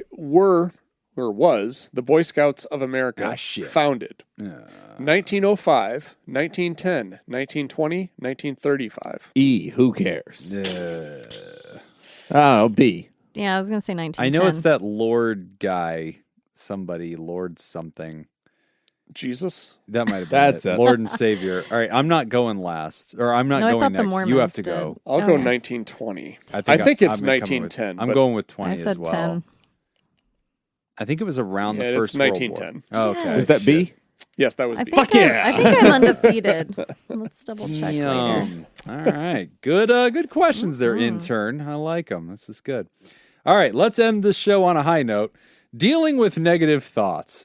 Dear Pod Therapy people, I want to start by saying thank you for spreading awareness of mental health in such a wholesome and funny way.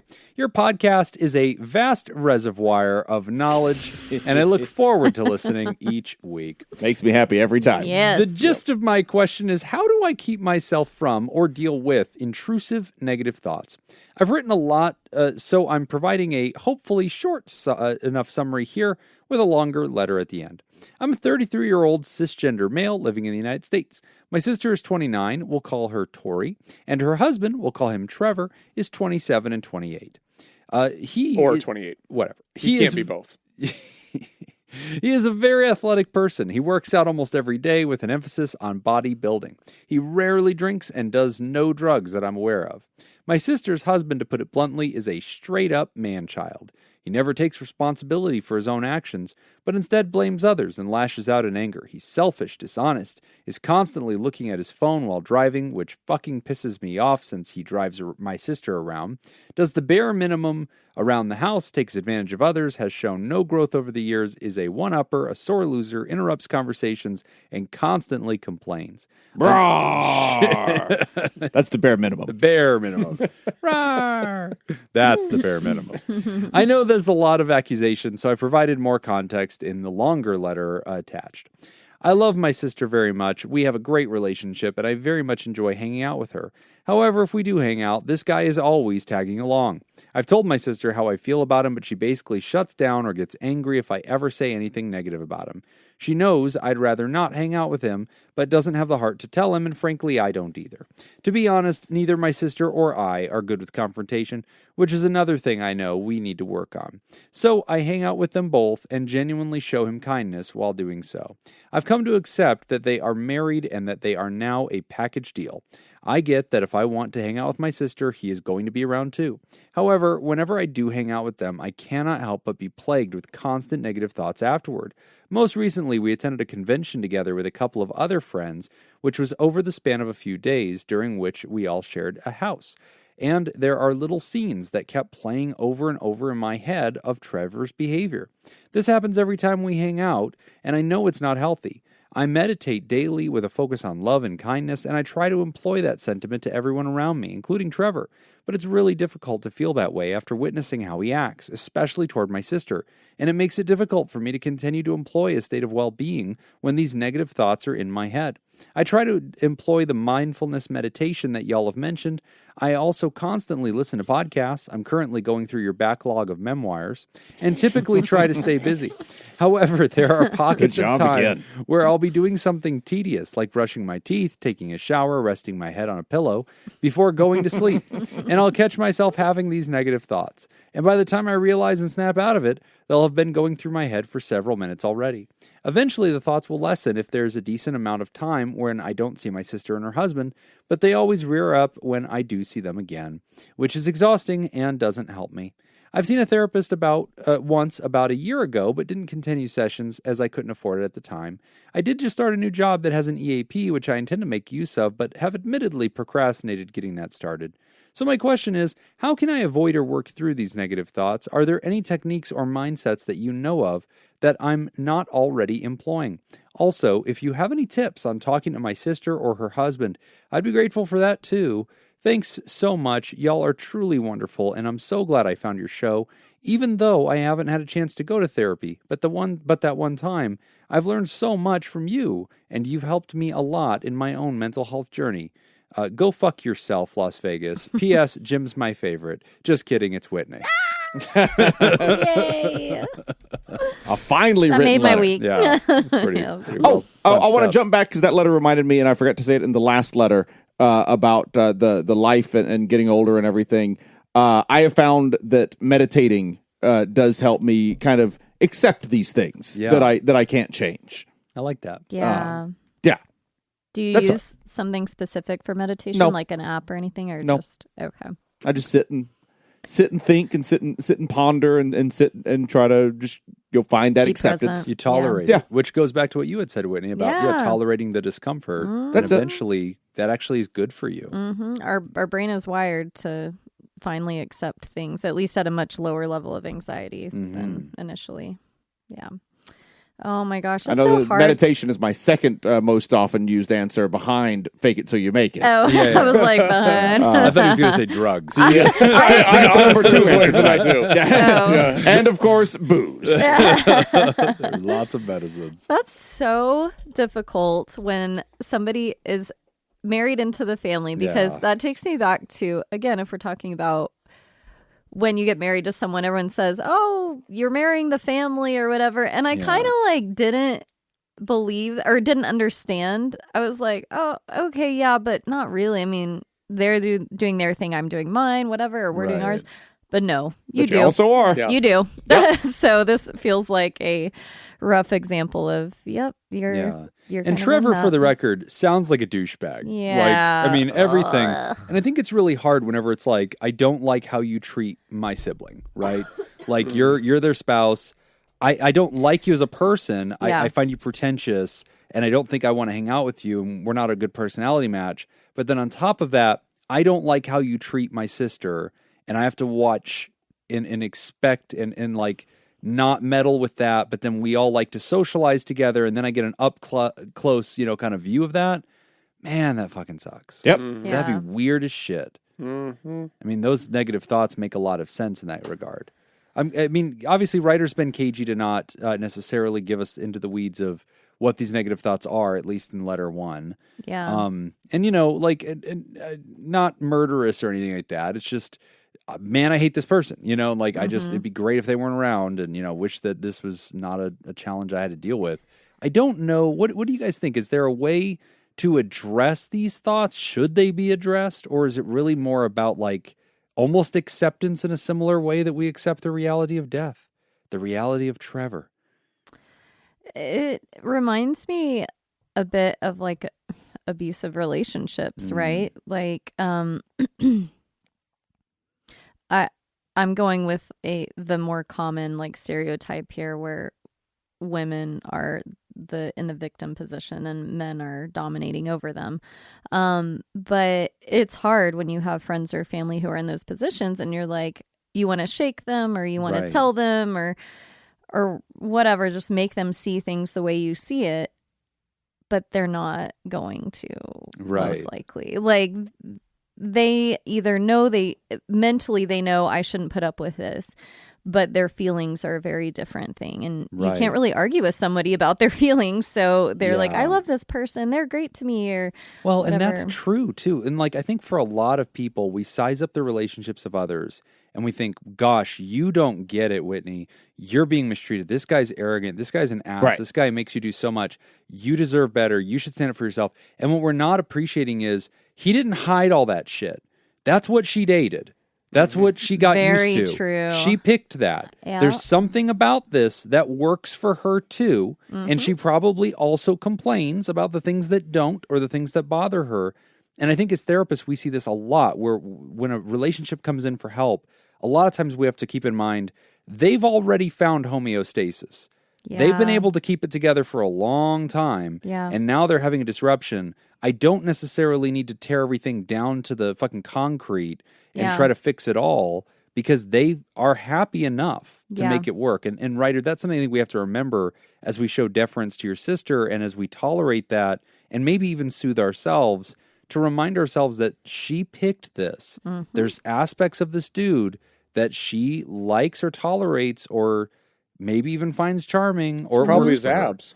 I think it's I was going to wonder how long it'd be till you brought that up, because you knew he was. This guy's better than you. And like, he didn't give up on his dreams like you did. Like, he achieved them. Hey, they said he's 27. That's true. Yeah.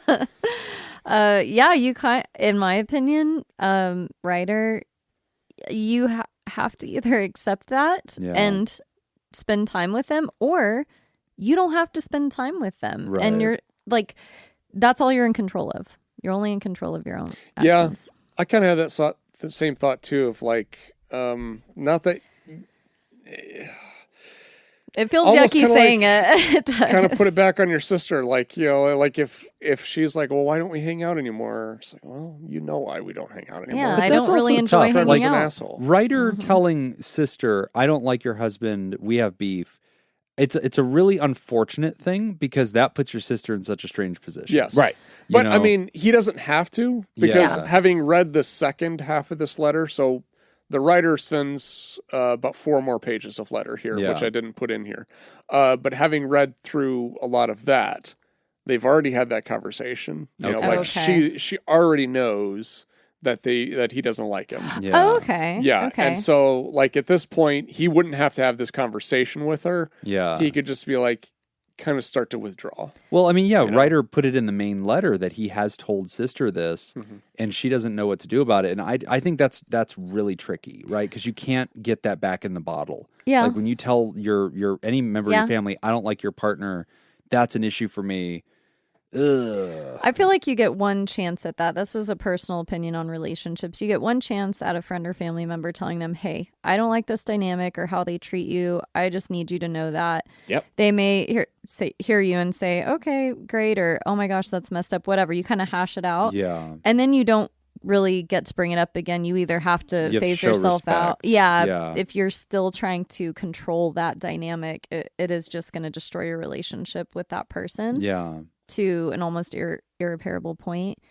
My other kind of suggestion, I don't know if this was in the second part of the letter, but is if I were you, I know you aren't comfortable with confrontation necessarily, but maybe just putting in nudges there, like here and there when he does something rude to your sister or in front of when you're all there for game night or whatever, and he like rolls his eyes or does something where you're just like, hey, why are you rolling your eyes? Like, I would just call shit out. Like, you don't even have to do it. You don't even have to be rude about it. It's just like, if your sister asks him to do something and he like has an attitude about it, it's like, it's just this. I think all that's dangerous. Yeah, me too. Know. I'm on team. Don't know. bring that up because it's not my job to police their relationship. You're not It's my job. policing it. I'll tell you how to treat me, but like if every time I'm around, I have notes on how you treat my sister, it's overstepping. I don't know. I feel I like don't know it's that- I don't know that advocating. it's overstepping, but it is like it's the be right or be happy thing. Like you can be absolutely correct every time you say something about Trevor, Right. but like at some point your sister and you don't want to hear it anymore, Yeah. and like and And I think she's at gonna some withdraw. point Well, they the probably sister won't invite feels you over anymore disrespected too. Yeah. At some point the sister's like, "Hey, stop." So like if you want to salvage can the speak for relationship with the myself. sister, I think for the sake of that. Yeah, she probably won't respond well to that, but I think in general, that is also your relationship. That's kind of That's true. my Yeah. thing. Like, we all have our own relationships Yeah, with for each other. sure. So, your dynamic with your brother-in-law, that is your relationship. And if you don't like Yeah. something they're doing, you can say something. Does anybody see a move where Ryder talks to Trevor one-on-one, and I don't know if there's an airing of grievances or if it's somehow like a leveling of the playing field of like, listen, man, I've had some tension with you. I don't know if that's come through. I don't want it to be simmering. I don't want there to be awkwardness between us. I think that's fine. How do we feel about just it? Do you think that's wise? Would you advise against that? What do You we think they should about fuck? that? Well, I mean, yeah. if they're makeup gazing into sex. each other's Ideally, eyes, yeah. then yeah. That's the general When are we just gonna you gotta bang feel it it out? out. The pod therapy advice is always try to fuck them. Yeah. Yeah. I think that's fine. Yeah, like go have some lunch and You think so? Just like a one-on-one. Manage the expectation there. Good The point. goal Yeah. is not to change Trevor in that sense. It's just to share Yeah. your and own the goal is not to be grievances. and perhaps the goal can just be like how are we going to behave around each other going forward? Yeah. Yeah. Like we want sister / wife to be happy. Yeah. How are we going to behave around each other going forward in the interest of her happiness? Like how can we we have to coexist? Right. How are we going to do that? And I Well, think he's going to say she is happy. I Yeah. make her happy. Yeah, Yeah, and she's that great. might be that Yeah. Well, it might that's- be useless. it also Yeah. comes down to what would you complain about? Like if you have Yeah. a whole list of reasons that you don't like somebody, I don't like the airing of grievances as much. I don't think that's Yeah. very safe. No. Yeah. I That's like a whole list. I would just say like I would Keep it practical. like talk about things going You're forward. disrespectful to my sister. Yeah, you and I have had whatever issues in the past. Let's bury that and let's figure out a way to go forward. Right. I don't mind that. If you're snippy or rude to each other, then that's easy. Like then I think it's a meeting to say, "Hey, That's look, fair. we've gotten tense between each other." But if we're having a meeting for me to privately talk to you about how I disapprove of how you live your life or who you are and your character and your no, personality, I think that's useless. I don't know and- how yeah. anything good comes Yeah. of that. No, I don't what's- either. The guy's not going to change. They're going to be like, "Wow, you know what? I was really dedicated to my whole lifestyle and who I was, but now that I know it offends you, I'm going to change." Now that my spouse's brother has told me. Yeah, that's not going to do. Yeah, no, that's not going to work. No, I agree. I think that's where, in my opinion, the limit of that comes into play when the thing is actually happening. And that's where I was Right. like, oh, call it out. But you're right. It sounds like a lot of things. So where's the limit there? So What can you cover? really, I think at the end of the day, you either accept that and having been in a similar situation as this. Like, you either accept it or you pull away. And those are your two options. I think it is. I think a lot of times it is. But it also comes down to this. Now, let's zoom in on this idea of acceptance, because that is a skill. And I think that is something that the therapist in his life is going to be really interested in. The therapist isn't probably going to say, okay, here's how you fuck Trevor over, or correct him, or change him. Fuck Trevor. Here's how you can fuck Trevor. They might give you that advice if that's what you want. We're not here to tell you what to do. We're here to tell you how to do it. But, like if you said, okay, look, I'm not going to change Trevor. I'm not going to change their marriage. I'm not going to get my sister to agree with me on something and therefore leverage against Trevor. I can choose to accept them and him or not. So let's take the path of acceptance. What's interesting about that is those negative thoughts, I think, very quickly become ruminations. And now we find ourselves constantly coming back to, God, I hate this guy. He's so bad. He's so pretentious. Can you believe it? And I think that we've seen this happen where it's not quite OCD, but is obsessive and ruminating thinking about being offended. We see it with people that get really mentally ill about politics, and they'll just be constantly obsessed about like everything in the news cycle. Like, did you see what they did this week? Can you believe it? This country's going downhill. And you're like, hey, I need you to be able to let this go. And they're like, well, no, how could you ask me to do that? It's real. It's happening. I'm not making this shit up. Like, you're right. And this is, again, right or happy. You're not going to be happy. So we have to start to help this person detach from the rumination and the negative thinking that's causing them to spiral and become obsessive and distracted about this. That ultimately is the path that's going to lead to acceptance in their presence, but also peace when you're by yourself and that you're not, Trevor's living rent fucking free in your head. Yeah. And I don't want that for you. Apparently rent free at the house as well. I'm reading through the Yeah. rest of the letter. I was trying to read through some of it too. I was like, oh, geez. I mean, the more I read, the more I'm just thinking like, just step back, wait for them to get a divorce, and then reconnect. I was with your thinking sister. that too. I was like, just give it time, let it simmer. Oh, and don't get super happy around your sister if they split. Yeah. Yeah. Just like that. Yeah. That's it. Practice it. We're pretty good at that. Really? Oh. Jesus. Oh, are you okay? So, like, is he I'm so free tonight or shocked. what? Yeah. Are you guys seeing other people? Is now a bad time to tell you that I fucked him? Yeah. I found out the hard way. It's apparently not helpful when you tell a friend or someone close to you, hey, if you decide to get a divorce, it's okay. They find that offensive. Oh, Yeah. You learned that one the hard way, didn't But I you? didn't want that. In my 20s, all right? I was allowed some fuck ups, right? I just want you to know I'm here for you and I support you. Also, here's a number of a divorce attorney I've heard he's really great. He's expecting your call. Yeah. My friend told me later, after they were divorced, that they were like, yeah, I was really upset about that at the time. I get it now, and it's okay. I was like, oh, you didn't even tell me. Oh, you're so lucky you called it, though. I did. Oh, yeah. It's way worse if you weren't right. Yeah. Oh, yeah. It was fucked up. And they just celebrated their 25th anniversary. I was not invited. Those people were my parents. Gosh. Yeah. Your sister she's a grown adult. You care about her, and it's really difficult to watch her go through that and to watch someone be treated that way, especially how, like, not sly because it's open, but it's not like very obvious hurtful things. It's like, it seems like it is kind of like an eye roll, or he's like rude, just a little bit rude to her or whatever. And so, man, those are really tough situations to navigate and not just stew about and get worked up over. But your sister is capable of making her own decisions, and you just have to remember that. Like, she is choosing this, and you will be there to support her if the situation changes. Yeah. And maybe separate yourself, because the ruminating is just getting re-triggered every time you're in Trevor's presence and he does some other bullshit in front of you. It's like, now here we go again. It's like, we have to inoculate against that influence, which is difficult. I mean, when somebody's like this embedded in your life and is this difficult and you're affected by the emotions of your sibling, it's not easy to do. But I'm really glad you're going to start doing the EAP work. I really think doing that therapy. And as the writer said, wow, I feel better writing about this. I feel better talking about this. Like, this is good. Yeah, no shit. Like, this is why we want people to go to therapy, man. Why don't you do the emotional yoga of expressing it there? Because when you language this stuff, you're metabolizing the energy associated with it. And a lot of times you come out lighter and you come out like, you know what? I don't need to think about this asshole for the next 23 hours. Like, I did it intentionally once. and we talked it out, and I vented, and I was pissed, and I got some coaching on it and some commiseration. And you know what? I feel like I can right-size that going forward.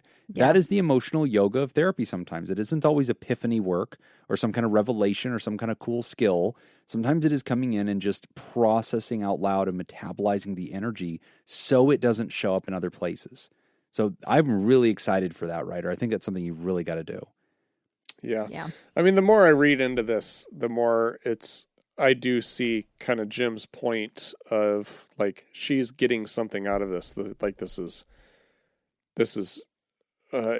like, I kind of see here, like, her needing to help somebody. Sister?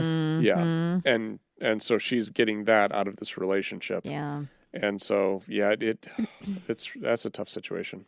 Yeah. So at the end of, so Ryder did send us a second letter that had a lot more to it and obviously a lot of deets, but said some really nice things at the end of the letter. Deets. And so I want to read it Jim out loud. referred to touchdowns earlier, by the way, as tutties. Tutties.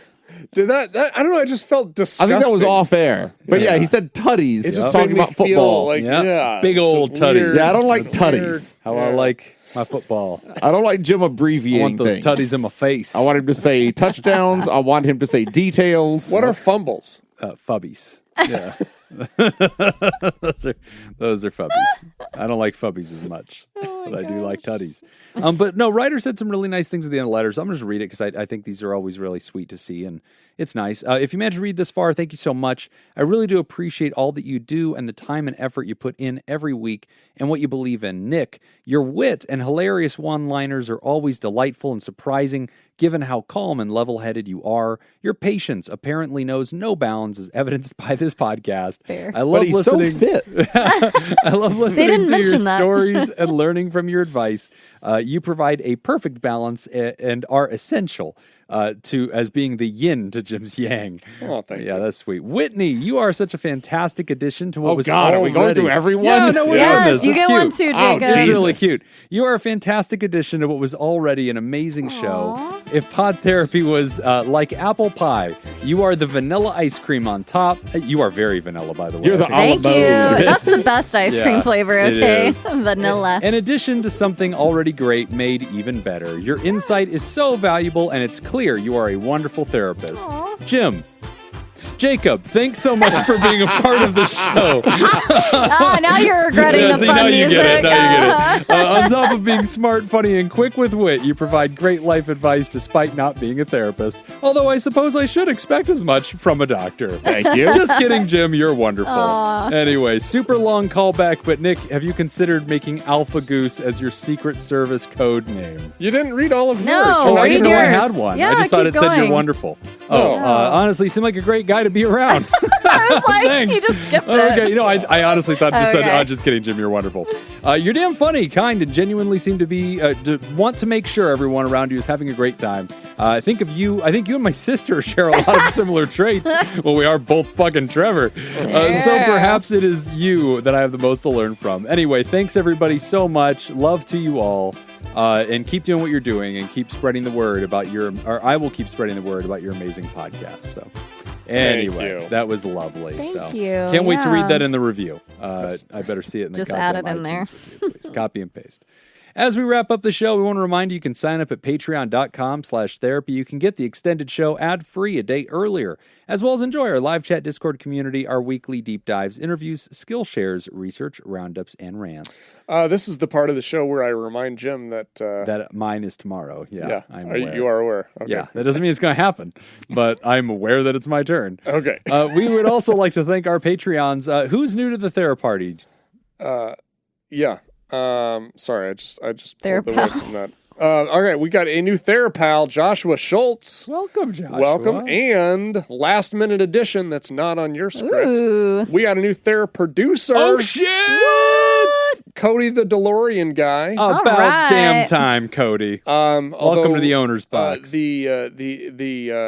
currency was Canadian, so I haven't done the Oh, conversion. okay, yeah. I think it's their producer. Yeah. For sure. That's fine. And it's also, I don't know, it's Canadian, so it's like Monopoly money. I don't know. I don't think any of it's real. Just for I don't think we can funsies. actually use any of it for any legal purposes, but, convert it to crypto, buy drugs. That'll be cool. See. Oh no, that's better. Oh, is it? yeah. 74 US dollar or 74 cents to $1 Canadian dollar. All right. Okay, well, thank Yeah. you, Cody. Wow. Awesome. We're doing amazing. great. And of course, we'd like to thank the benevolent, revered, generous, and flagrantly pro-therapy diehards who love you all so much they give till it hurts. The Therapartners, Dirty B, and Pickett. Pickett. And we want to spank. Oh wait, no, that's wrong. We also no, would it's like to 74, spank. 74 cents equals $1 Canadian dollar. Oh. So no, it's worse. Never mind. Thank you anyway, Cody. Yeah, I feel like the Nice audience try, is like, Cody. yeah. And we I was want like, I have to correct that because 20 people are going to yell at me. It was a larger number than what a typical therapy producer was. Right. So that makes Oh, sense. that That's makes it. Yeah. So Cody understands. You're Yeah, fine. Cody gets it. You get Cody to gets stay. it more than I do. You get to Gets us. stay. And we want to thank our bosses, the mysterious and shrouded Illuminati members of the fan club, the Thera producers. Thank you, Jake Schneider, Myra, Robert Brownie Jr. Mint, Smitty Scoop, Ben Dawn, Judy Schneider, Kayla Lansbury, Malia, Leon Kassab, Mason Miller, Richard fucking Macy, Carolyn Albert, Kevin Chamberlain, Tess Miller, Sammy Scoop, Ben Stanley slapping your face, Sarah Smith, Adam Hathaway, Byler T, Mike Helm, Paris, Samantha Cohn, Darren Cunningham, Lib, Team Monaco, Thunder Cougar, Falcon Scoop, Matt Lisa Tangeman, Heyo, Oscar Swanrose, A Sunny Boy, Slurpy Kaye Motherfucker, Sandra McWaffle, Dan Martin, Hannah Marie, Andrew Langmead, Emma Kane, Elena, and welcoming Cody. And if you would like to hear this episode uncut and unedited And why wouldn't you? and enjoy our spontaneous side projects, go to patreon.com/therapy. And thank you for supporting mental health. That's all the time we got for this week's session. I want to thank our landlords, Matt Mattingly's Ice Cream Social Podcast, and thanks to those of you who contributed to our show today. We really appreciate it. Remember, pod therapy isn't something to keep all to yourself. Share the episode with the world. Tag us on the socials when you do. It's at PodTherapyGuys on Instagram, Threads, and Twitter. It's /PodTherapy on Facebook. And don't forget about all the extra goodies at patreon.com/therapy. Do you want to submit a question to the show? You can ask anonymously at podtherapy.net or email us at podtherapyguys@gmail.com. I'm Nick Tangeman. I'm Whitney. I'm Jim. Thanks, and we'll see you for your appointments next week. Bow, bow, bow. Alrighty. I think we Guys can want end it another? Oh, is there another round of trivia? No, I don't want to do There a round. Could be. How about one last one? One question. All right, I'll pick the geography one. Winner takes all. Oh, yeah. The one time I was going to win. This one's worth 1,000,000 points. Damn it. Which U.S. state is geographically closest